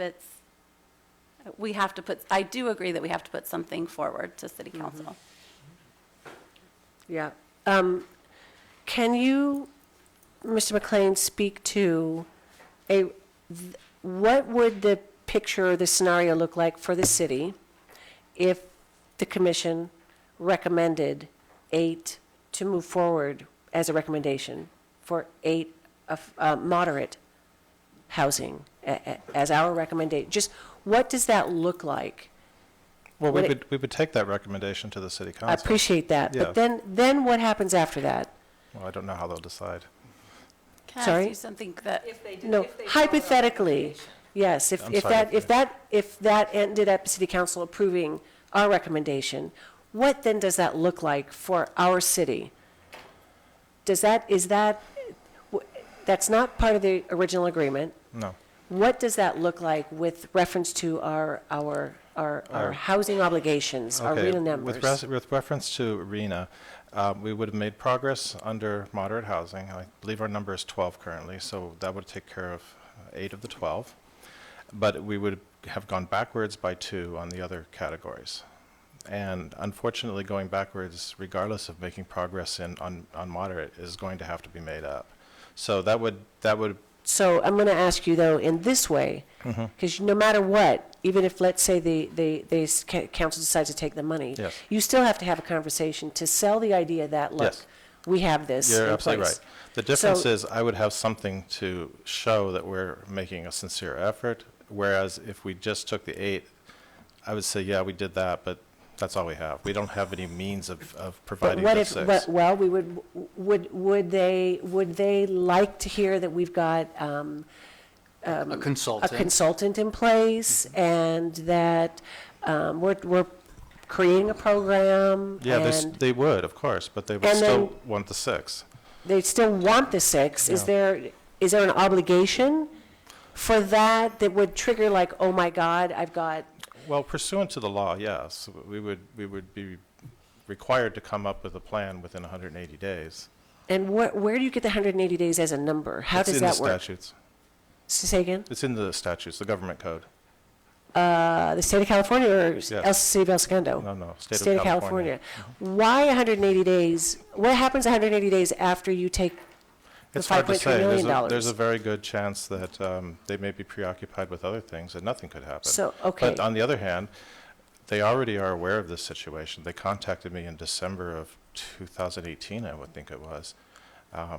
They're watching, and there's just as much of a possibility that they're going to call me up and say, But what's with the going on?" 180 days after? What triggers that is my question. Oh, whenever you reduce any of your inventory in any of the affordable categories. So if you regardless of you adding, units in the moderate category, you're still reducing in the very low, extremely low, and low categories. You just haven't fulfilled them. No, actually, you're reducing your inventory. So the inventory is just the sort of the catalog of available lots throughout the city that we've presented in our housing element. And now we've taken, honestly, the entire inventory was this property, okay? Now we're taking all of those away because there won't be any, or there's going to be 8, I mean, if you make that recommendation, the council accepts it. And they want to see where's all the rest of it. Yeah. And you know as well as I do, there's no place else right now. We don't have any of those tools. If we, That's my concern, my question. yes, I just don't, if this, we put in place a housing plan, and then all of a sudden, oh my God, there's another, like a D.R. Horton, there's a project that's available, and it gets built. How can we eliminate why we're in this situation today? I mean, how is it that, what did we do wrong? To not allow us in the same situation, the same scenario that we're in today? All I would add, and Greg can answer this, but all I would add is that what Greg is talking about, the no net loss, that law came about probably like a year and a half, 2 years ago. So that came about after the D.R. Horton project was approved. The whole concept of no net loss is that they want to make sure that if cities are relying on projects to satisfy affordable housing, that cities don't later take that away. And so they're making it very difficult on cities to even consider removing affordable units from properties. So the idea is that if you take away extremely low, very low, or low, that you will have to, in 6 months, have to identify where you are replacing those units if you had a project that had those units and now you're taking that off the table. Then back to Michelle's question from our last meeting. Are we going to be penalized in any way or red flagged or triggered if we don't go ahead with taking these Well, the difference is the money. towards our inventory? The difference is the money, because in both of the scenarios of taking the 8 units or taking the money, we're losing our 6 affordable units, right? But in the scenario of 8, we can hire a consultant and we can set up a program, but we have no funding in that program, so it's kind of a paper program and not a real program. In the case of taking the in lieu fee, we actually have funds, seed money, if you will, and that sets as the representative from D.R. Horton said, that sets the precedent for what we can expect in future projects under the same situation. And then going back to your other question, how do we prevent this from happening again? There are a number of things we can do. These kinds of projects are always developed with a development agreement, so we negotiate these things. The other thing is that we would not accept very low-income projects that are owner units, and that can be controlled through the MAP process. So if somebody came to us with a condominium map and said, these are your extremely low-income units, we just said, we're not going to do that. We have complete control over that. So we wouldn't make that mistake again? No, we'll never So make that it would have mistake certainly again. been our inexperience from the last, Well, I mean, we don't have any experience with this, do we? no, we had no experience. Correct. When that project was approved, it was approved for several hundred units. I don't even remember the number. It was a lot. And all of the RENA number, all 69 were assigned to that project. And so they put all their eggs in one basket. And whenever they gave the school district at the time the option after a certain number of years to go to Plan B, which was what is built out there now, there was sort of an obligation to come up with that, but the difference is it wasn't by income category. And the city has already exceeded its RENA number 69. It's just not by income category. So we were okay. We made a concerted effort. It didn't work out. We were okay. But after 2018, it doesn't play anymore. Now we have to do it by income category. So anything that you reduce after 2018, you have to replace in that category. So fundamentally, the difference is in one scenario, you have a paper plan, and the other scenario, you have funding for your plan. Wow. Well, it was very enlightening. Thank you, Mrs. Head, for sharing that. I am not sure about affordable housing, owner occupied, as opposed to rental opportunities. I was absolutely adamant and said that, nope, we're going to just take these. I don't care if it's 1, 2, or 3. That was the agreement. That's the original agreement. I think that is a very strong, important way to go. But I'm not so sure now. I'm not so sure that actually that the money may not be better. But I'm having a bit of a problem again with the city, where we're going to come up with it. What are the scenarios? How are we going to use it and parlay that into something that's going to even be a much better situation? The RENA numbers are a lot. Yeah, well, certainly we don't have all the answers. But several of you asked, what staff and city is committed to. The plan is we're going to take this decision, as I mentioned earlier. We're going to take this decision to the council on March 3rd. And the second item that we're going to take is to seek council's directions or council's approval to hire Ms. Head with Kaiser Marston, go through an RFQ process. So if that happens in March, maybe latter part of March, I think we would go out for RFQ.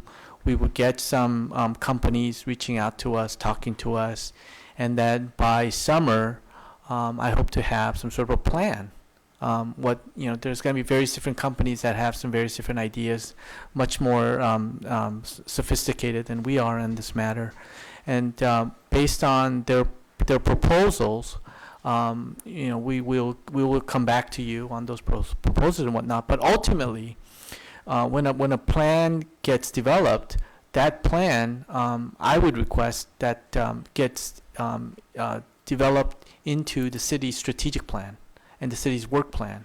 And this is an item that gets looked at on a quarterly basis through the staff, that's reported to council, and we have a short-term and a long-term goals that we set for these strategic plans. My point is that it's not going to get lost. It'll reside in the work plan. It'll reside in the strategic plan. Eyes will be on it, and we will assure we have staff members and we have affordable housing development companies that we're partnering with, that there will be opportunities to add more housing to the city. So I did ask the consultant that if the same scenario were built today, the recommendation would be to take the money, the in lieu money. But yet that still isn't the answer that we would really want, because we think about, or we talk about, potential projects that are coming forward to the city. And that discussion would then be with them to create just what we've asked of D.R. Horton to. And yet here we're not getting a recommendation from the city staff to take the housing. What we want is the money. So I struggle with that personally. Oh, I don't think that's what our intention was. Certainly if somebody came with a rental project, we would gladly take the units.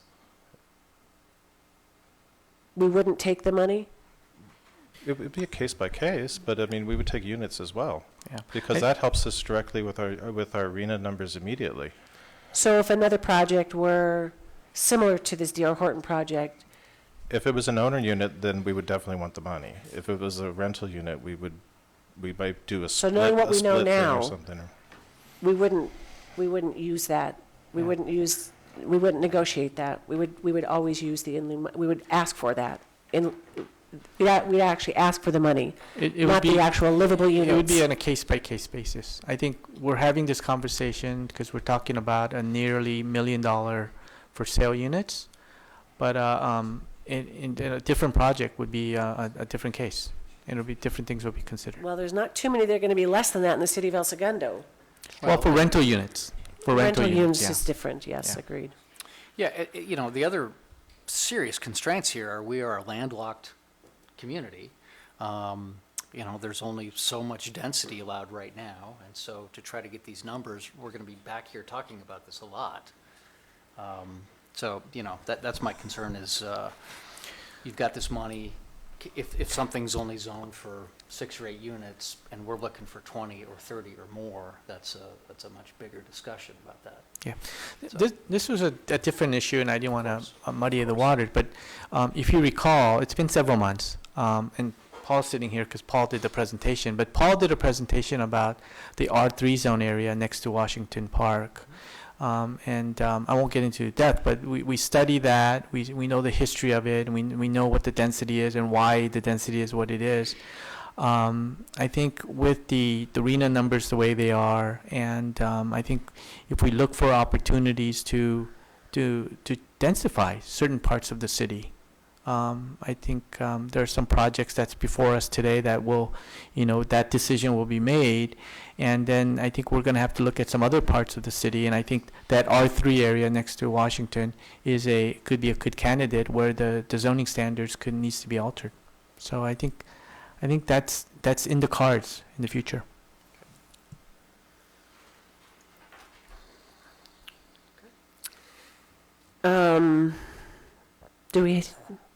Anybody care to speak further to this Biggest situation? problem is it's owner occupied. That's the biggest problem. That is a problem, That's Carol. a I will problem agree. because it can't be maintained as low-income housing. So can I the one concern I have about kind of the counter to that is if somebody acquires 12 units and makes them affordable, at some point in time, without economies of scale and other funds involved, that is also going to fall into disrepair. I mean, Right. if you're, How do you if you afford to pay have for it? 12 very low income units rented, and it just, unless you're going with an operator who has scattered sites in close proximity to El Segundo, like Ms. had explained, but I mean, we're talking about scale.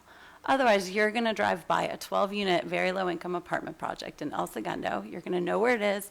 You're going to know who's living there, and it's just not a 12-unit project is not self-sustaining. You need Well, 100-plus units of. I'm going to real bring it up. mortgage writing. But I'm going to bring it up. I'm going to bring up that we've got east of Sepulveda. I'm going to bring up that we have areas that are an opportunity that are east of Sepulveda around the metro lines. I'm going to bring that situation up because I think that is an option, that's a possibility. When this city looks for areas to create these environments of living, I think that we really need to look at that. But I think that's taking this conversation off into the future, and I think we need to make a decision tonight.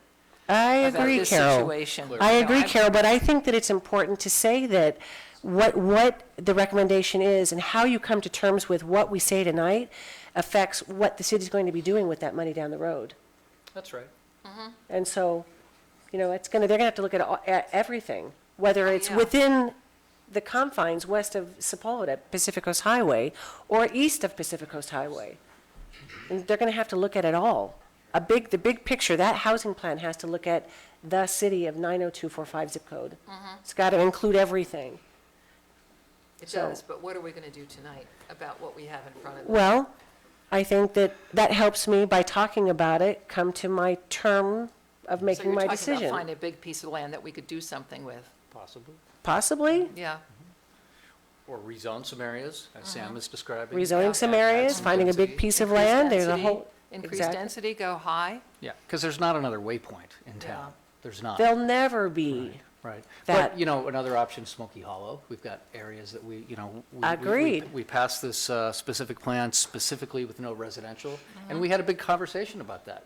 Why can't a photographer who's got a studio there live up above his studio or her studio? There are other ways to handle. Put creative offices in the first 2 floors and Sure. apartments for 8 stories above. Yeah, that scenario just plays out east of Sepulveda. That Look too. at every one of those projects that we've approved. That's idyllic for that exact living scenario. So there is, if that were to be considered, then there is a possibility to get some big units going. Right, Yeah. right. Maybe by the end of the next RENA cycle, That's not in the true. next 2 years. It won't be in the next 2 years. No, but No, I agree, want Michelle. to see something moving. I do not, one of our fears is that the money goes into a pot and it sits there. Right. And there's no housing provided. It won't sit there, but it'll be used to purchase a small apartment building, Well- if the clock ticks on that. Yeah, and that might be the case, and if 12 units is better than 8 units, that's fine, it's not a grand slam. But, I feel like this has to be solved with density. You got to have scale, as Michelle said. You've got to have 80 units, 100 units at a time. And, as a small town, I know we're terrified of density, but density's okay. Density in the right plan, if it's a walkable place, it increases sales of restaurants and nightlife, and it's safe because there's lots of people on a pedestrian scale, and density done right is a good thing. And if that helps solve our problem, then I'm all for that. Okay, well, I'm going to make a motion. Let's make a decision, because that's what we're here for. Okay, so I will make a motion that we adopt a resolution number 2880, which is an amendment to the specific plan and the conditions of approval and development agreement for 540 East Imperial Highway. Do I have a second? I'll second it. I'll second it. That's for the in lieu fee, is what you're That's for the describing. in lieu fee, That's right. yes. That's the resolution that staff prepared and presented the last meeting? Yes. Okay, great. Those opposed? Nay. Opposed? Yes. Say all in Opposed? favor. All in favor? Aye. Aye. Opposed? Nay. Okay, we have 3, 4, 1 against. And that is to make that recommendation to city council. And again, for members of the public, that'll be on March 3rd. Okay, thank you very much. Aye. Thank you. Now can we go back to item number 1? Continued business. 212 Eucalyptus Drive, Smoky Hollow Community Benefits Plan, EA 1254, project address is 212 Eucalyptus Drive. And if we could ask for a staff report, please. Principal Planner Paul Samaras is going to give the report. He has passed out written communication that was received since I said there was none. Now there is some.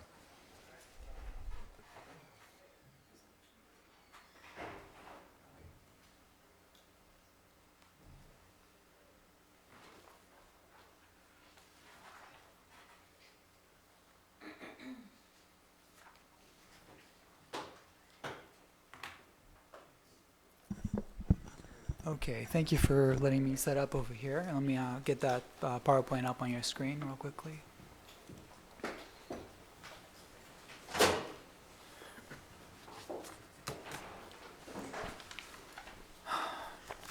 Okay, good evening, Commissioners. The item before you is a community benefits plan application within the Smoky Hollow specific plan, or pursuant to the Smoky Hollow specific plan provisions. This is our first.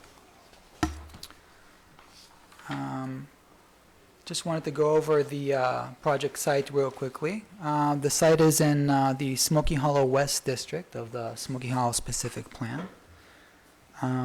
It is on Eucalyptus Drive, just north of the intersection with Franklin Avenue.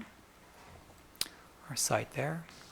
Just for a little reference, this is the Rite Aid project, and there's that commercial center with Starbucks and a lot of food and other service uses. This site is approximately 10,700 square feet in size. Today, there is an existing building used for office and storage uses. There is a shared driveway between the subject site and the lot next door that provides access to parking on both lots today. This driveway will remain there to continue to provide access to the parking lot next door. The applicant proposes to demolish the existing building and develop a new 14,000 square foot building. This is the existing building on site, just to give you a little a refresher on what it looks like. This is a rendering of the proposed building. As you can see, it's a 3-story building with some floor area on the ground floor facing Eucalyptus right there in the front, with the rear part of the ground level reserved for parking. Most of the office space is on the 2nd and 3rd floors. And this is another rendering of the site. You can see the ground level office space again over here, and the parking is in the rear part of the building and will be accessed from the alley to the east.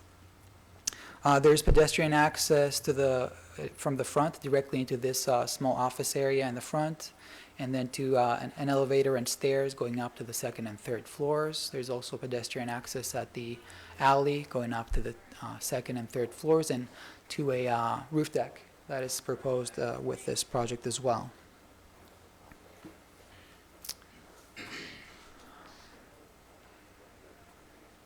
Oops, okay. So, as we mentioned, this is a community benefits plan application, and as you're aware, the specific plan allows projects to exceed the development standards in exchange for on-site or off-site improvements or other contributions that are of benefit to the community. As you saw in the rendering, the building is 3 stories in height and exceeds our maximum permitted height in this district, which is 35 feet. The proposed building is 50 feet tall at the very top of the building. The building exceeds the permitted FAR in this particular district. The limit is 0.75 to 1. The maximum building area that could be built on this site is approximately 8,000 square feet. The proposed building is just over 14,000 square feet, so that results in about an extra 6,000 square feet above what the standard permits. In addition, the project involves an exception to the rear setback requirement to accommodate a required SCE electrical transformer for the site along the alley. So the proposed benefits in exchange for those requested exceptions. In brief, the applicant is proposing to provide art on site. This project is not subject to the city's new public art fee. It is a smaller project, and it was we received the application before the new requirement came into effect, but nonetheless, they are providing art on the site, and that counts as a benefit in the specific plan, or can be considered for that. This is kind of an image that can give you an idea of what the art will look like on the site. This is not exactly what it will look like, but it will definitely be inspired by the art on the existing building, the existing mural on the building that we saw earlier. In addition, the other benefit is not exactly compliance with the design guidelines, but compliance above a certain level, not just meeting minimum requirements, in other words. The project is also offering additional bike parking on site, right at the sidewalk level, above and beyond our code requirements. And also offering to make a monetary contribution to a fund that we will be recommending that will be set up by the City Council for Smoky Hollow specific plan area public improvements.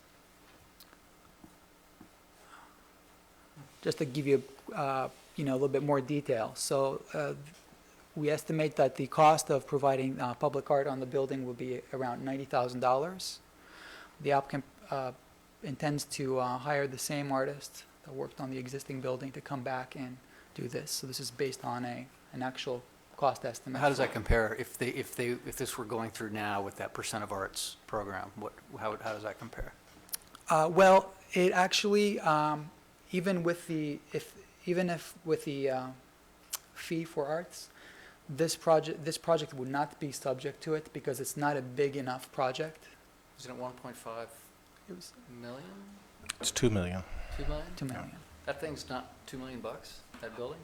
I don't know how to value buildings. I'm sorry. Okay. Yeah, forgive me. I think I may have been mistaken, but I don't have the exact number of what the in lieu fee would be for this project. All right. Yeah.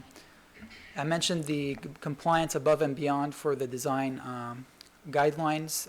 If you recall, at your December meeting, staff gave you a little preview of the way that the methodology for evaluating community benefits, and as part of that, we will go into this in a little bit. The sort of the methodology, which has since been approved by the City Council, calls for projects that apply for community benefits to, at a minimum, display sort of exceptional or exemplary project design, and that is defined as meeting at least more than half of the design guidelines that are listed in the specific plan document. So this project goes above that level. So that's why it gets credit towards community benefits for going above and beyond sort of exemplary project design. More specifics on the bicycle parking, there's requirements for 4 bicycle spaces on site. They're providing 6 above the requirement. And they're making a contribution of $14,000 to the fund to be created for public improvements. How was that number determined? Yeah. That was determined, as I will show you in just a minute, from, I'll just skip over to that real quickly. If you recall, That's we okay. showed you You're gonna this, get to it. yeah, if you recall, we showed you this worksheet at your December meeting, and the policy itself that's been approved by council calls for projects that make these contributions or public benefits that they contribute at least 30% in community benefits, 30% of the added value that they gain from the additional development intensity that we're granting. So to get into the specifics real quickly, the city hired a consultant to kind of do some analysis for us, and that consultant estimated that the additional 6,000 square feet that the applicant is gaining from this exception that they're requesting would result in an added value of approximately $1.2 million. And based on the council's policy, the city should at a minimum receive 30% of that as community benefits. So that's approximately $360,000. The additional bicycle parking, the additional architectural amenities and features above the exemplary level, and the other benefits add up to nearly $360,000, but not quite. So in order to attain that 30%, That's the gap. that is the gap, exactly. So I'll just go back real quickly. So that's the contribution at the end. This is the list of benefits offered by the applicant and agreed to. To evaluate the proposed benefits, the specific plan has specific findings. So the first one is that the project will not have any sort of detrimental impacts to public health and the general welfare. And staff believes that that finding can be met, and as we discuss in detail in the report, just briefly, this is an office development that is contemplated in the specific plan. It's a use that's existing in the neighborhood, and this will have similar impacts, so we don't expect them to be detrimental to the area.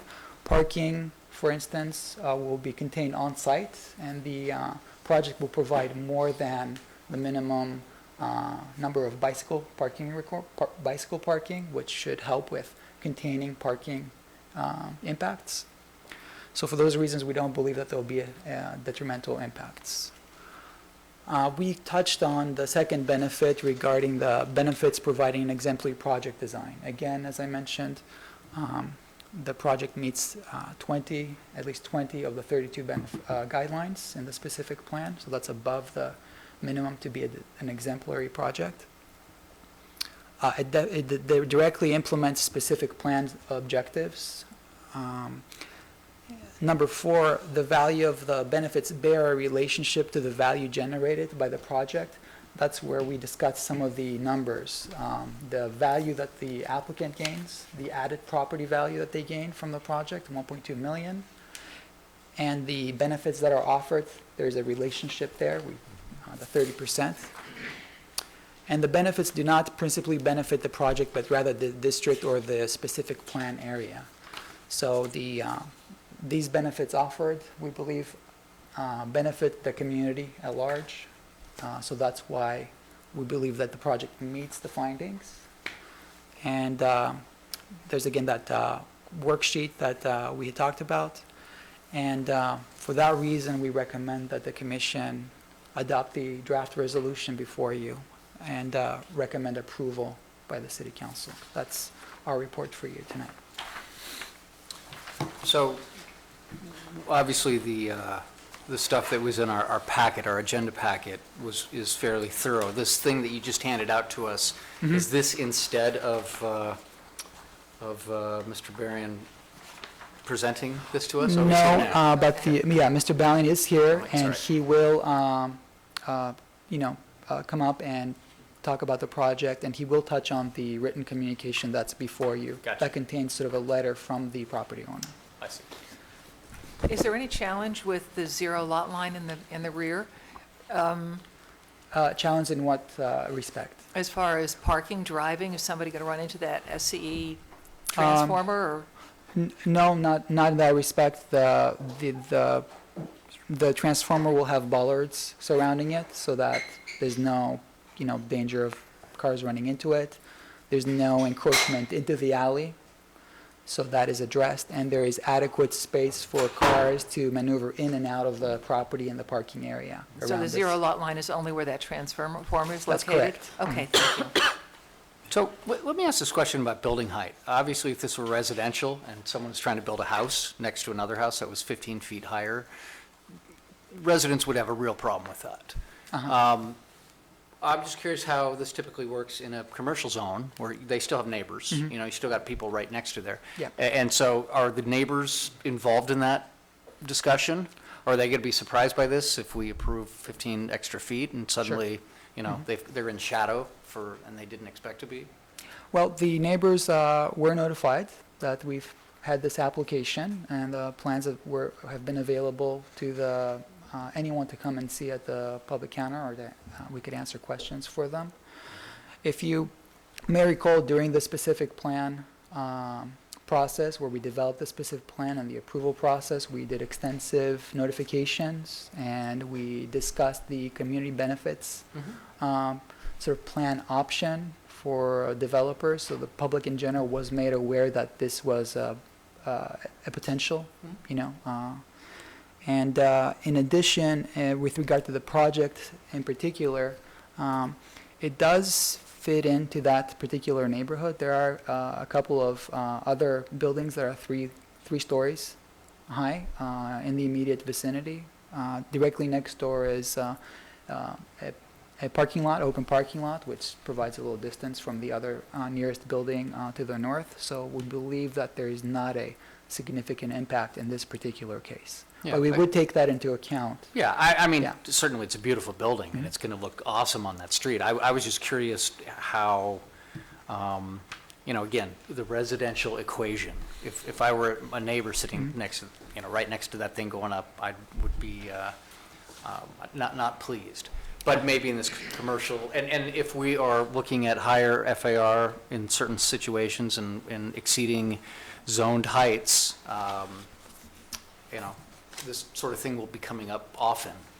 Yes, and we intend to evaluate that particular issue in every case, on a case-by-case basis, you know, depending on the context and so forth. Sure, okay. Questions? Okay, No? very good. So far, so good. We will now open this up and ask that if the applicant would like to address the commission. Thank you so much. I'm really excited to be here. It's been a long time coming. So is everyone else in the room. Yeah. This is great. There are more folks here. First of all, good evening, and thank you very much for your And thank time. you. We appreciate you waiting while that other Oh, certainly. item 3 came before you, so thank you. No problem. I also want to send a special thanks to Paul and Greg and Sam for all the work that they've done.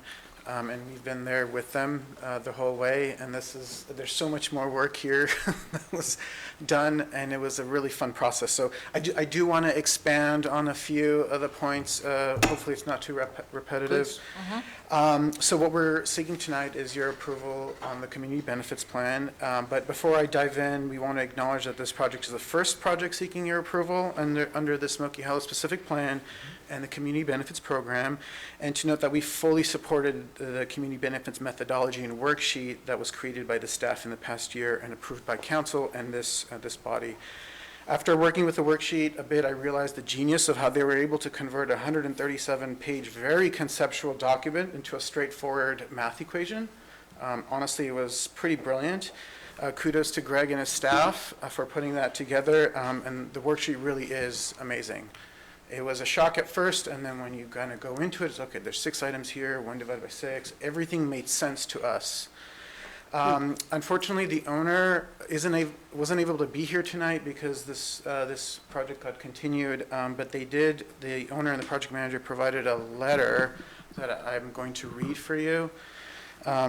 So the owner is a longtime resident and an active participant and supporter of El Segundo. As a community supporter, he has volunteered countless hours, provided multiple artwork, a host venue at his building, and participated in the holiday parade for years, giving award-winning performances. He is a civic-minded and Ed Foundation supporter with 4 children in or having gone through the school system, and is a youth sports supporter and volunteer. From EDAC to City Council, the owner has been active in revitalizing and supporting Smoky Hollow area and El Segundo. The proposed building is a trendsetter in design and modernization while holding on to character-defining features in Smoky Hollow and the desires in the Smoky Hollow specific plan. In a prime walkable location, it embraces Smoky Hollow Community Benefits Plan with public art, bike facilities, rooftop amenity deck for the building occupants, promoting an outdoor working space. The process with the city has been challenging, to say the least, as we've been going back and forth, waiting for months. The last approval process has been going on since March 2019. Before then, the owner waited roughly 18 months while the city grappled with the Smoky Hollow specific plan, way behind schedule. As the first test subjects, we have spent additional funds while waiting for the plan to be implemented.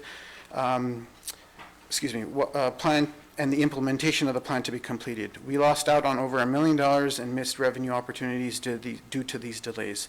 We have no income in the majority of our space due to the uncertainty of timing. We waited for the consultant to be selected, hired, then analyzed our project with the Smoky Hollow community benefits plan being drafted and revised multiple times.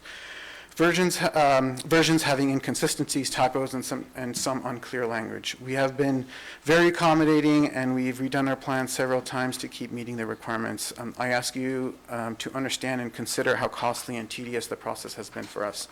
We believe in Smoky Hollow and El Segundo and look forward to being part of its long-term growth and success.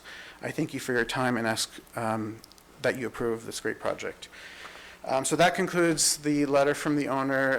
In the remainder of the presentation, I'll be speaking on behalf of the design team. So first, I want to introduce the site with just a little bit more detail.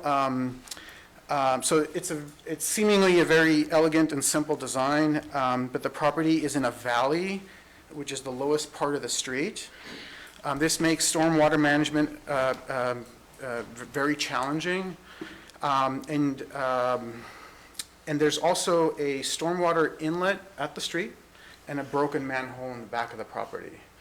And this project is basically conditioned to address those broken utilities. In addition to that, there are 2 abandoned storm drain lines running from Eucalyptus to the alley the long way. They are county lines that have been abandoned, and this project is going to remove those lines and get rid of the associated easements. There's also an existing easement on the north side of the property running the long way, which creates its own challenges and setbacks. I'm sorry, just out of curiosity, are those utilities the owner's responsibility, or does the city pay for those since it's, part of the whole city network? I'm just curious. Yeah, I'll defer to Paul to correct me, but I believe it's the owner's responsibility to remove and correct the underlying abandoned utility.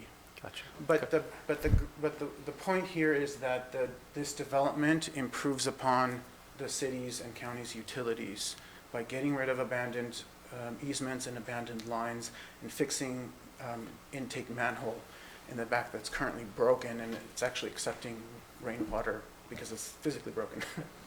Thank you. Want to touch on some of the transformative projects. So there are some non-obvious design features and that go beyond some of the points that we want to bring up. So first of all, as Paul mentioned very eloquently, there's great art in the front of the building that's really synonymous with the neighborhood. And so we are not only going to remove and replace that art in the future facades of the building. This rendering doesn't show it, but we do have other renderings. Yeah, so you can see there's 2 art panels on the north side and several more art panels on the opposite side. And then we're going to add to that art with the large canvas, vertical canvas that we hope will become kind of a focal point for art lovers and pedestrians. Vertical circulation. So what I'm referring to here are the stairs. So unlike potentially any building in El Segundo and maybe the rest of the county, both stairs are exterior. What that does is activate the street. So every time somebody goes up to our deck or chooses to walk up, it brings activity, visible activity to the street. We did this very intentionally because it not only harks back to the character of the historical kind of vision of what Smoky Hollow used to be, it's also extremely kind of unique and cool. But the key benefit here is it brings people outside and it brings visual interest and intrigue. This is the kind of stuff that's a little hard to quantify and it's not acknowledged in the benefits. Activating the alley. Paul, can you go back to the front view? Thank you.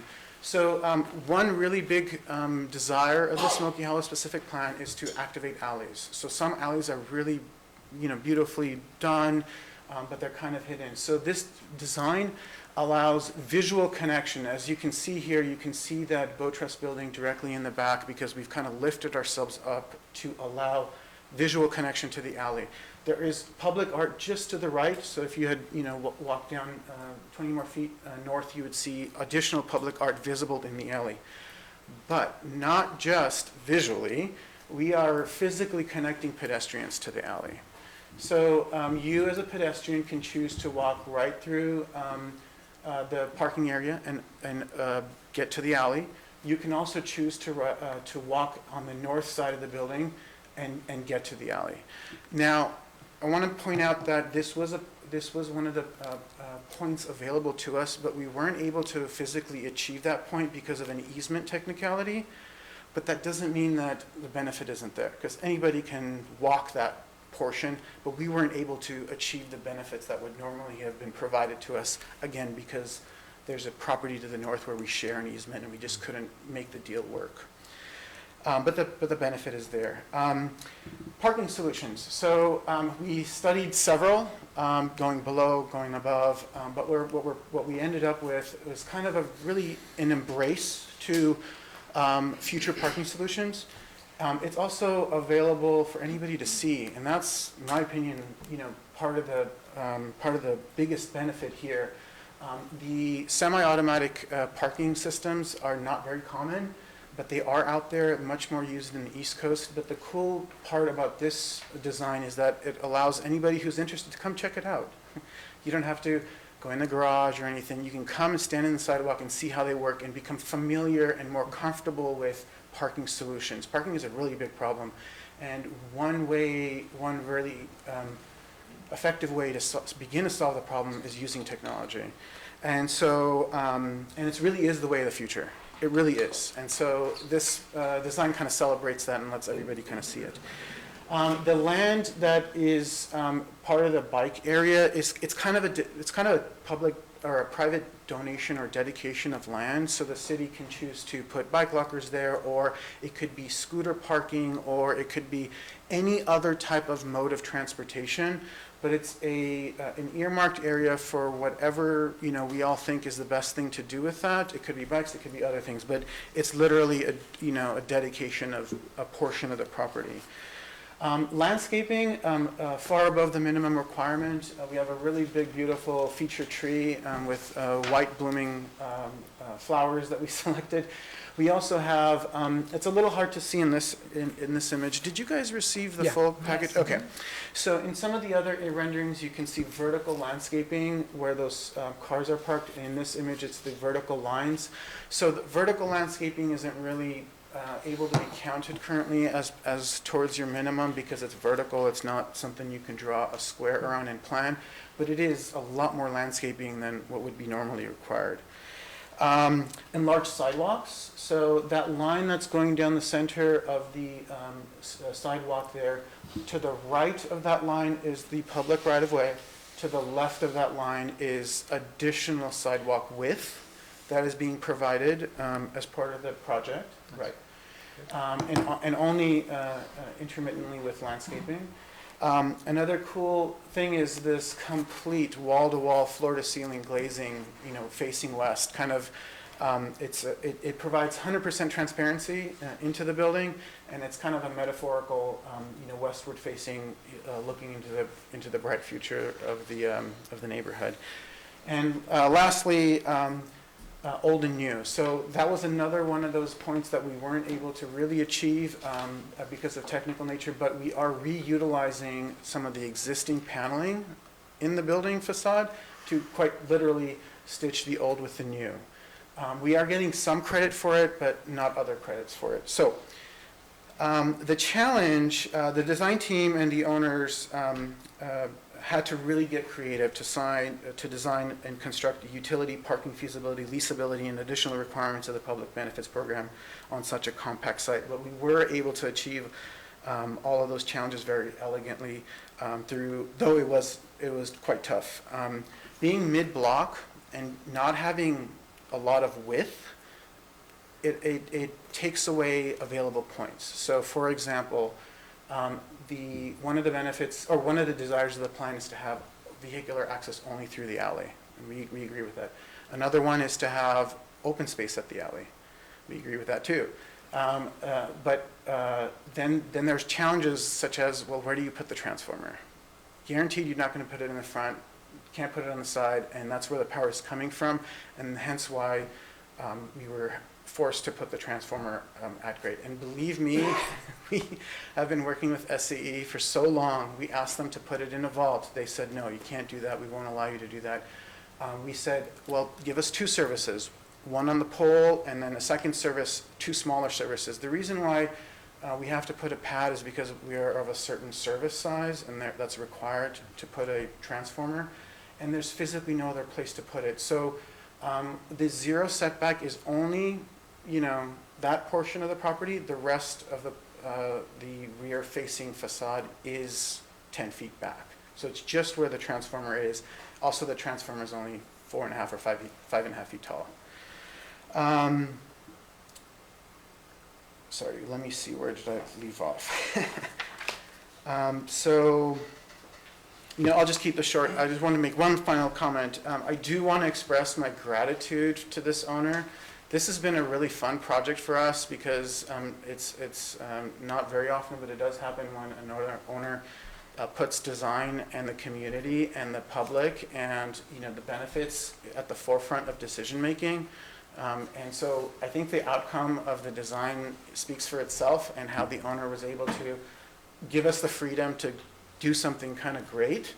And so it was an extremely fun process, and the project speaks for itself, and how the owner was able to kind of allow us to take liberty. So the project meets the financial standards in the worksheet, but I've mentioned just a few things tonight that provides public benefit that aren't acknowledged in the worksheet, in addition to us being kind of the beta testers of the Smoky Hollow specific plan and the worksheet. There was lots of little challenges which did affect, I can tell you, definitely did affect the owner financially, that also isn't acknowledged. So though we met the standards and we are making a financial contribution in addition to meeting the standards, there are other hidden costs that aren't represented. And with that, I will close. Thank you very much. We hope to get your approval tonight. Oh, thank you very much. And before you leave, does anybody have a question for Mr. Balian? No questions. It's a really awesome building. It is pretty incredible. Could you explain to me, would you explain to me about the parking, the tandem, the lift parking? How long does it take to actually, you come in, you're the first one there? How does that work? So if you're the first to arrive, so this is an office development, which means that we will, if everybody in this room worked at this building, I would have an assigned space. Say you and I are partners in one assigned space. If I arrive in the morning before you, it would take me no longer than it would do at any site to pull up into the space, get out of my car, and each unit has a little key thing. You turn the key and your car goes up. So to answer the question, however time it takes you to acknowledge that you've parked and you're going to turn the key and your car moves up. When whichever one of us comes second, they just park right in. So seconds? How about when it's time for you to leave first? Right. So if I'm above you, it's a tandem configuration, just like it would be if they were both on site. I would ask you to move your vehicle. So you would move out. I would put in the key. My car would come down. I would get in my car and leave, and you would park in my spot. So very little, and very similar to... Yeah, and it'd be up to the business if they wanted an attendant there to help manage that. Yes, and so we worked with actually 3 manufacturers, and the one we've selected has the most robust. It's a German company, and it's a lot more reputable. The products is coming from a very, very historied manufacturer, because we didn't want anything to break down, and that's the last thing you want. And so we worked with them on, hey, how fast does it take to do it, et cetera, and what happens when the thing goes down, et cetera. So we did vet them quite vigorously, and they have other projects that they've done for other municipalities, West Hollywood and Manhattan Beach. So these systems are being used around. If you're interested, I can give you the address to kind of... Well, actually, we approved some over We did. off of Yeah. aviation. Yeah, we did. I think the much bigger challenge is finding your coworker to go move their Yeah. car. That's So right. Don't go out to But lunch. that's not our problem. Good partner. Because you're around the corner at Sasol. Well, I'll only be about 20 more minutes. I'll be right there. Yeah. Oh, yeah. But it would be no different than Yeah. standard tandem. Sure. What about height? Does it handle SUVs? It does. So it is recommended that the heavier vehicle park at the bottom, but it does. So there's two models, like a 4,500 pound and a 7,500 pound. Even the smaller one would lift your SUV, but the one we are getting is the larger of the two to allow for, there's no vehicle, suburban could be up on the second level. Though- Primarily office space, and yet you talked about the entrance only from the rear, but yet people can walk through to get to the alley. So it is Yeah. it is an area where that can happen. Yes, Okay. Paul, if you don't mind going back to that. So again, it's free and clear, there's no gates, there's no impediment from anybody Right.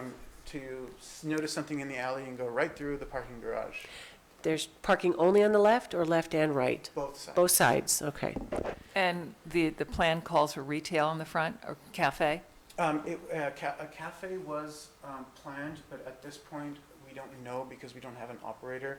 If a cafe operator is selected, they would come and, provide their own plans for approval.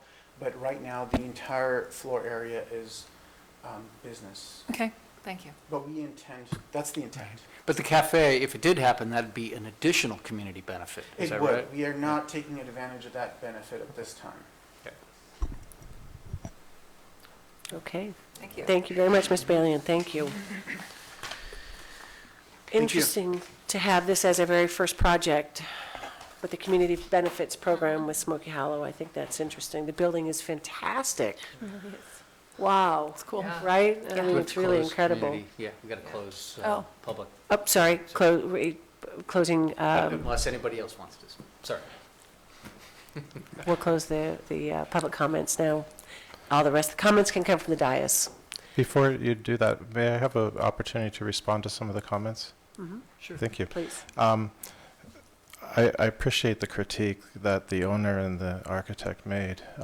This is the first one, and we realize that we're going to learn a lot from this, and especially the pointing out that small sites have special challenges. That we kind of knew that, and we regret that we didn't have an opportunity to sort that out a little bit in advance. But we will be looking at that.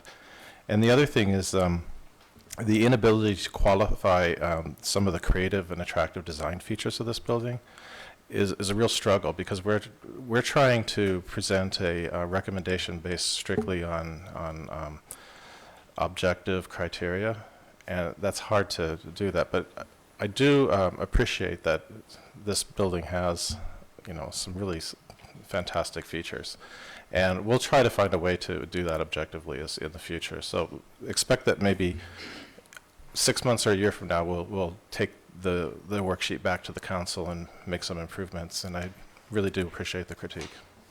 Well, kudos to you, though, Mr. McLean, because it seemed to be fairly simple for the applicant to understand once he delved into it, and made good sense.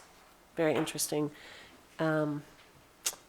Further comments here about the project, about, We spent a lot of time on the Smoky Hollow specific plan, and I think we were all so excited to see something happen, and here it comes. Right. So this is a great opening salvo. So Yeah. nice work, beautiful work. Sets a great example. Agreed. I agree. So with that, I'll make a motion that we adopt resolution number 2871. I will second that motion. motion and second, and all those in favor, say aye. Aye. Aye. Opposed? Okey-doke, there we go. The first one. Okay. Okay, moving on here to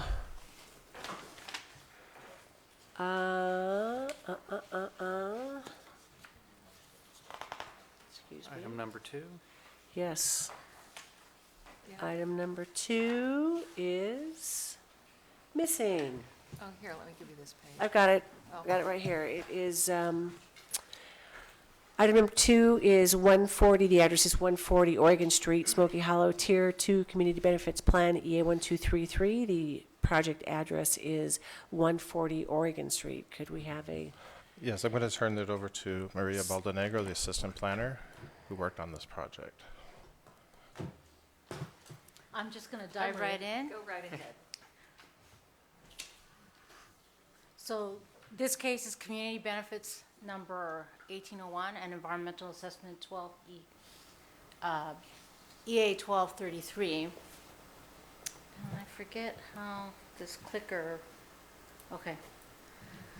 So the request is for the approval of a Tier 2 Community Benefit Plan to allow the construction of a 60,000 square foot addition to exceed the maximum permitted height by 20 feet.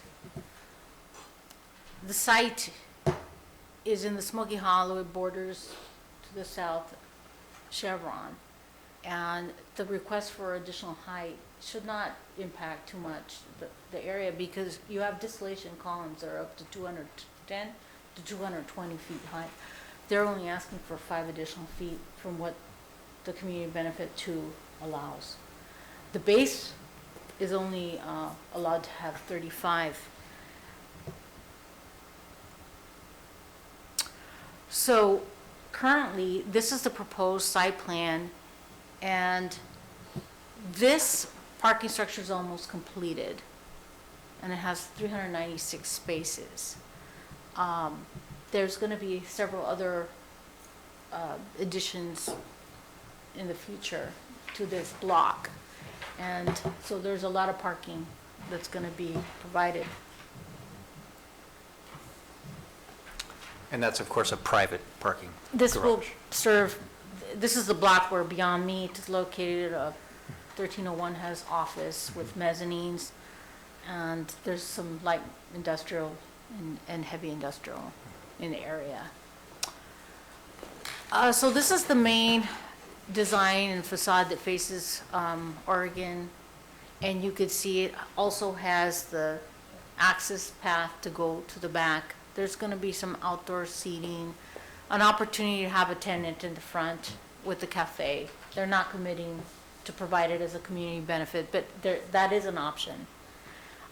The site is challenging primarily because of the grade level change over here. The deck where the finished floor ends is almost 3.5 to 4 feet tall. So the height is also primarily because the finished floor is already almost 5 feet. The owner decided that they wanted to preserve the brick and the character of that post-World War II look. So that presents other challenges. And in the Smoky Hollow, that is one of the design guideline goals, to try to keep some of that character. The project also provides some roof decks, and you have up on the top also some landscaping that could be provided for the tenants that are there. They will be able to enjoy the views and the outdoor climate that we have in wonderful Southern California. Their request for the additional height is also to have these mezzanines for work area, and it creates a more dynamic energy for working in open space, and it's something very desirable among the creative office use tenant. So the project is a request to have the specific, and the specific plan allows a building height of 35 feet as a base standard, and the applicant is requesting 55. Projects which include a building height of 50 and an FAR greater than 1.5 require a Tier 2 community benefit plan approval, and that's what we adopted in the Smoky Hollow. And during the approval of the specific plan, the City Council was open and indicated that they would be open to have more height if necessary. The proposed community benefits include the public art, preserves and rehabilitates post-mid-century building with brick facades. It has public outdoor seating. There's a lot of streetscape improvements, mid-block pedestrian pathway. The sidewalks are being widened and utility is being underground. And there's a lot of improvements that are happening with poles being removed and all the wires that are cluttering the view and facade. There's also period appropriate lighting and wayfinding. And the required findings for the specific plan are, one, that the proposed additional height must not be detrimental to the public health, safety, or welfare of the vicinity. The proposed benefits provides exemplary project and streetscape design. The proposed benefit directly implements objectives of the specific plan. The value of the community benefits bear relationship to the value generated by the project. And the proposed benefit does not principally benefit the project occupants, but rather the larger Smoky Hollow specific plan area. This project meets the 5 required findings because the deviation to a building height standard will not be detrimental to the public or vicinity. The project provides 21 of the 32 design guidelines listed in the specific plan and exceeds the minimum 17 required for an exemplary project. The project implements the goals and objectives by improving public infrastructure, underground utilities, and widening sidewalks. Currently, there is no ADA access when these poles are there. By removing those poles, now you're going to have ADA access. Yeah, that's We a would not problem require throughout this. Smoky Hollow, yeah. We would not require it for a typical TI. We wouldn't require it for new construction. And this applicant is requesting to, they're doing this on their own. And it's being included and being given credit. They're also preserving the post-war industrial character of Smoky Hollow and preserving the history of the site through the use of art. So there's some Rockefeller art there for Standard Oil. On the back side of the parking structure, I didn't put slides, but it is in your packet. The back side of the parking structure, you can go see it now. I actually walked the site today, so you could see the great art that takes up most of the facade now. The 78% of the value added by the project directly benefits the community. And the proposed community benefits will not principally benefit the tenants or the occupants. And the recommendation by staff is to adopt the resolution number 2882, recommending approval of community benefit plan number 1801 and EA 1233 to the city council. And Thank that you. concludes my report. David is here, and he's the same architect that designed this great project. I'd be happy to answer any questions. Okay, any questions right now? If not, we will certainly open up for public comments, and we'd love to hear the architect.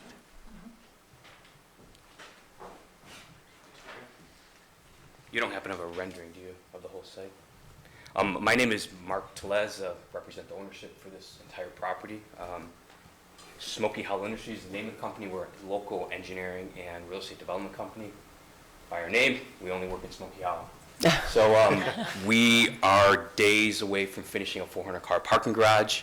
And in order to fill that parking garage, we need to build this building. So we're going to have a giant empty parking garage. So we're excited to be at the position we are right now, where we're at the start line.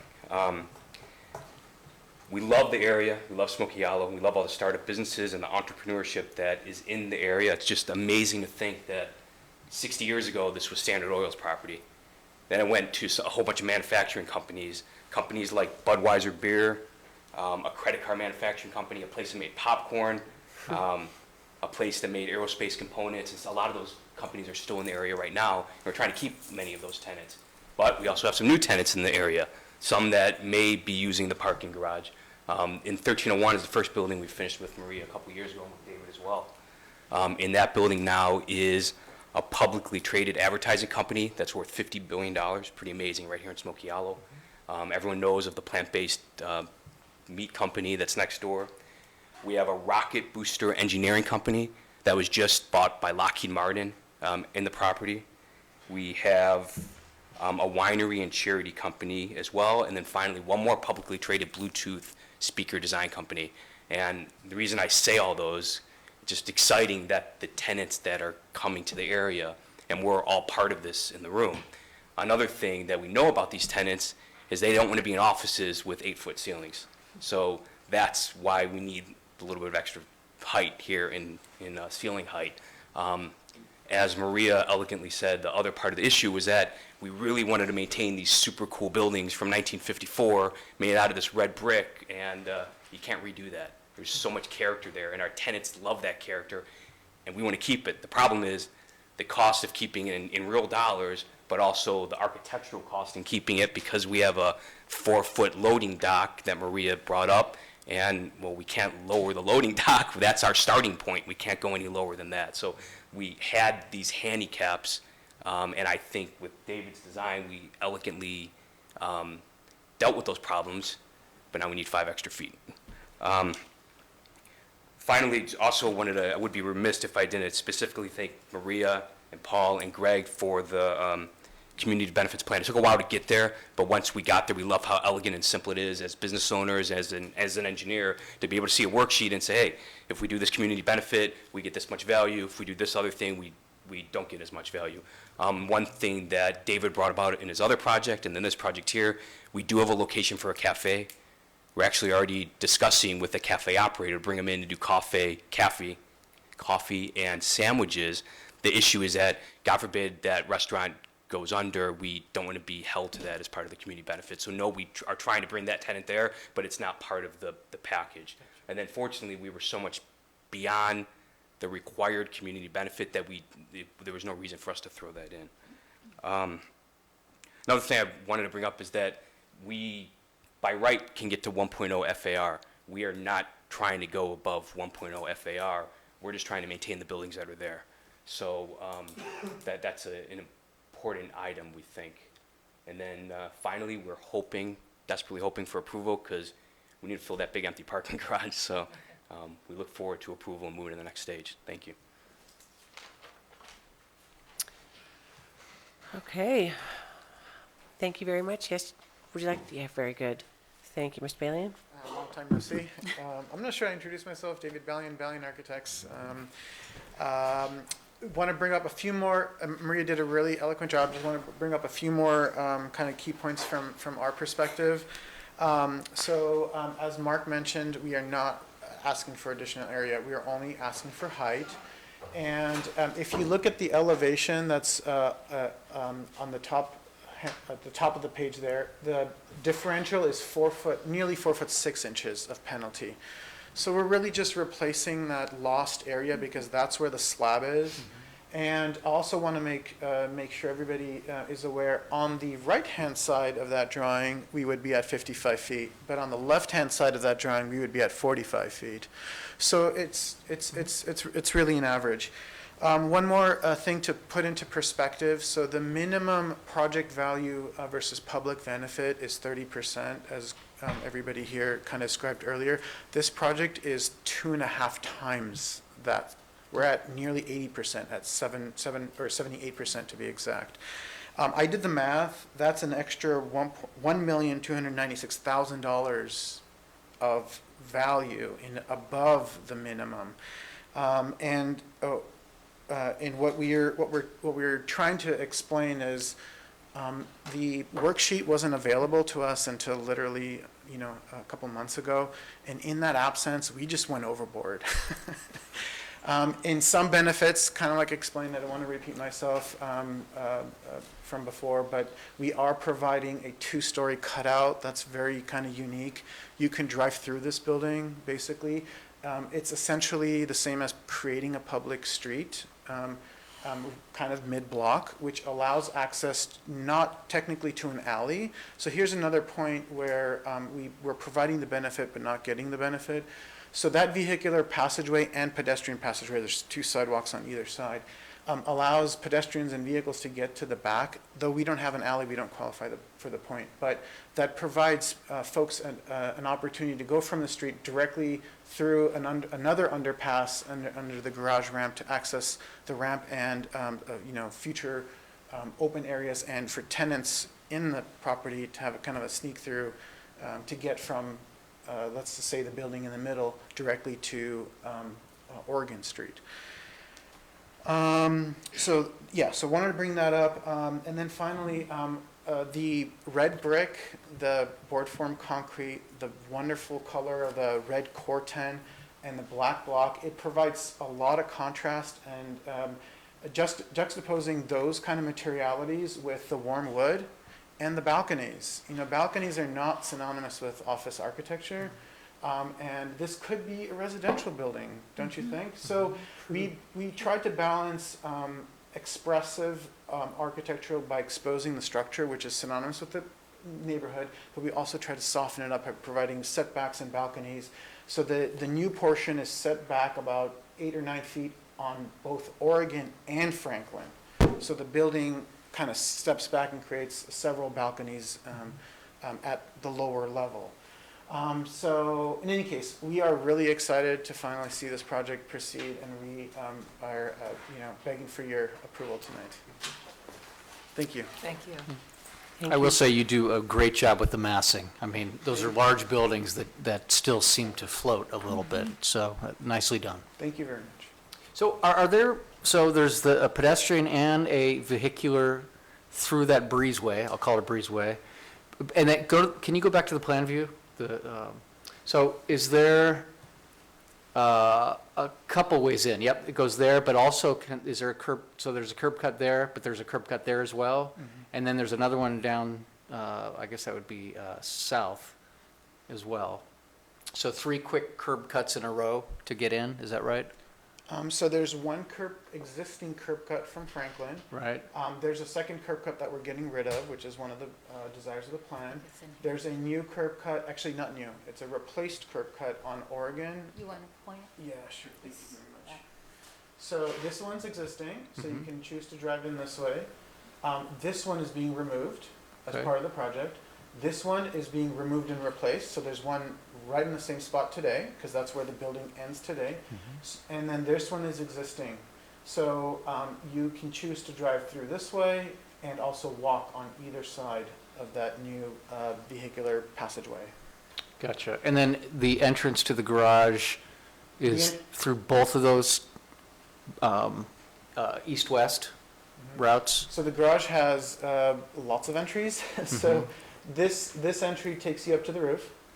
There's an entry right here that takes you up to a level below that. There's another entry from here into the garage. And so every level basically has its own entry. That it's designed in such a way where, if you're more convenient to park on this level because you're adjacent to that building, and so there's not one entry, there's multiple entries basically from all sides. Nice. Okay, thank you. Perfect, thank you very much. I also want to add that they have designed this structure to carry additional weight. And you could have an actual event up here. And downstairs, they have increased the height, so they didn't provide the minimum 7'6" or 8' clearance. I went to see it today. And you could have car lifts in there, almost for 3 cars. So in the future, there's space for them to, and deliveries for trucks to help Beyond Meat stay in business. These deliveries could happen. And so there's a lot of other amenities and different things that were thought out that are pretty creative. It's very, very exciting. Yes, it is. Exciting to see Smoky Hollow come to life after all these years, when it's just been such a blessing to think that, we've got these great architects that are doing these great things. And, there's a lot of talk about, we talk about East Sepulveda, we talk about the median of over there on Imperial and creating some very exciting things over there, that our city deserves it. We deserve this. It's time. Any further questions about this particular project? I'm curious, from approval, do you have an idea of the construction timeline on both projects? 1 year.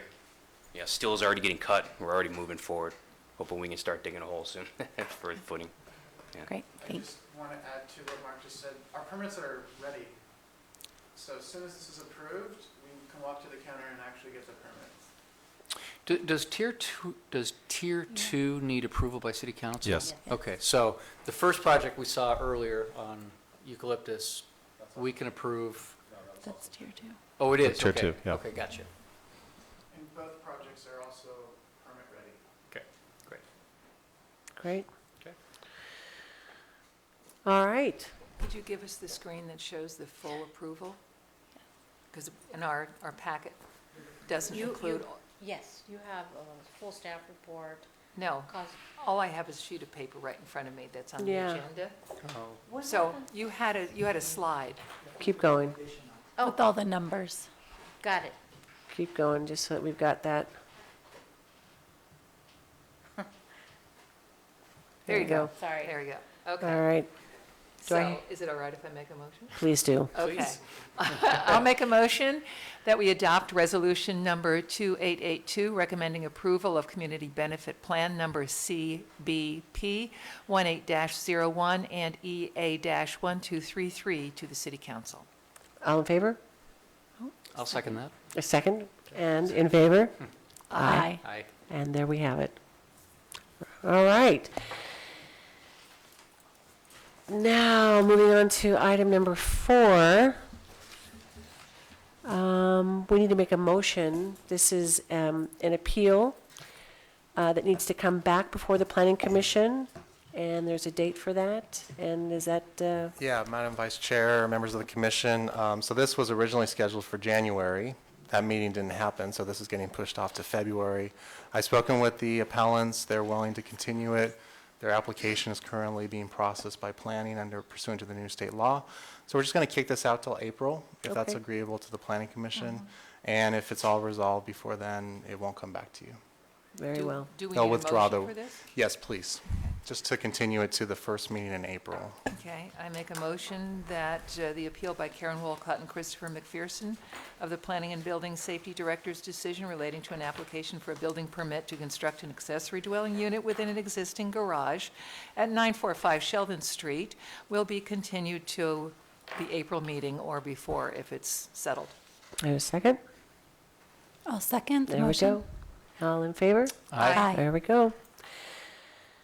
Okay, moving along, we've got election of officers. We'll roll that. Continued report from Planning Building Safety Director. Nothing today. Okay, thank you so much. For Mr. King? Yes, Madam Vice Chair, members of the commission, I just want to very briefly mention in January, our office prepared this update on the Political Reform Act.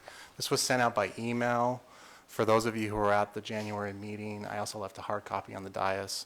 So I just want to key you in on the fact that there were, some minor changes here and there as far as rules about conflicts of interest, as far as the radius around property. So just be aware that if there's projects coming up that you live within 500 feet or 1,000 feet, that you're probably going to have to recuse yourself.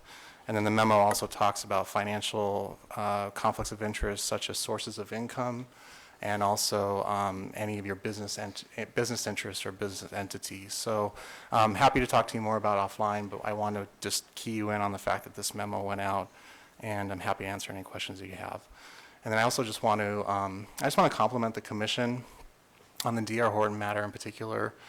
That's a really tricky matter. I think we've all realized that that's a very complicated issue. Affordable housing in general and housing in California is becoming very tricky.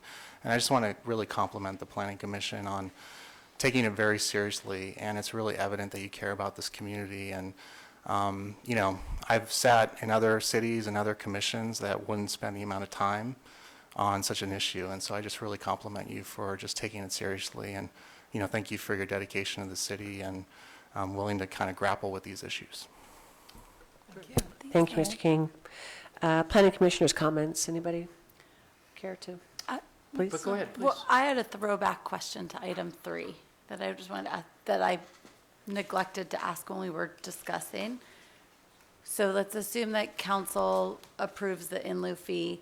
Going forward, what's the jurisdiction on how those funds are spent? Is that staff discretion? Do any of those projects have to come back to Planning Commission and/or City Council? I wish you'd asked that before. I know, I'm sorry, it just occurred to me. We can continue it to the next. Yeah, Rather than speculate, I'll try to find out the answer. That's all I got. Question. No, Maybe, just to add, maybe staff can mention that at the council meeting and bring it up and make sure that there's a clear path forward, so even the council knows what the next steps would be if they were to approve that. Okay, that's a good idea. Thanks, David. So I have two things. The first one, your question was a perfect segue.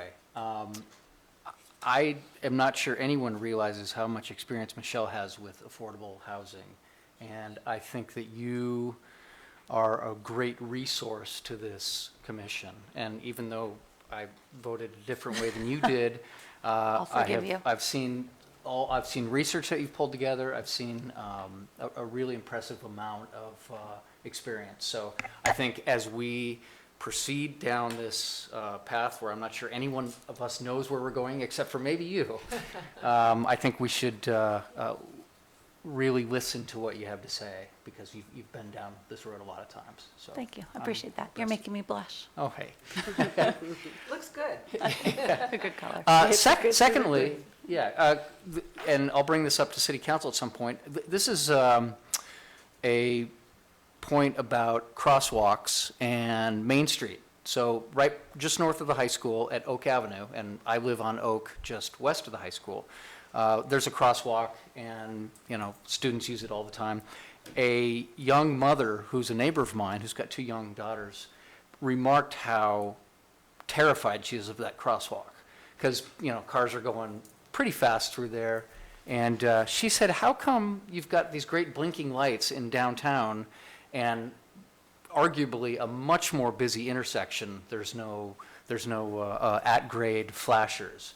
And she brings up a good point. So I think I'd love to see that come into the plan at some point. You'll probably be referred to the traffic committee or something. So I would reach out to Public Works before going to the council. Okay, yeah. I think the more people know about it, the better. Well, that's true So, too. Thank you. Yeah, it's something I've thought about, never taken action on. Good, thanks for bringing it up, Jay.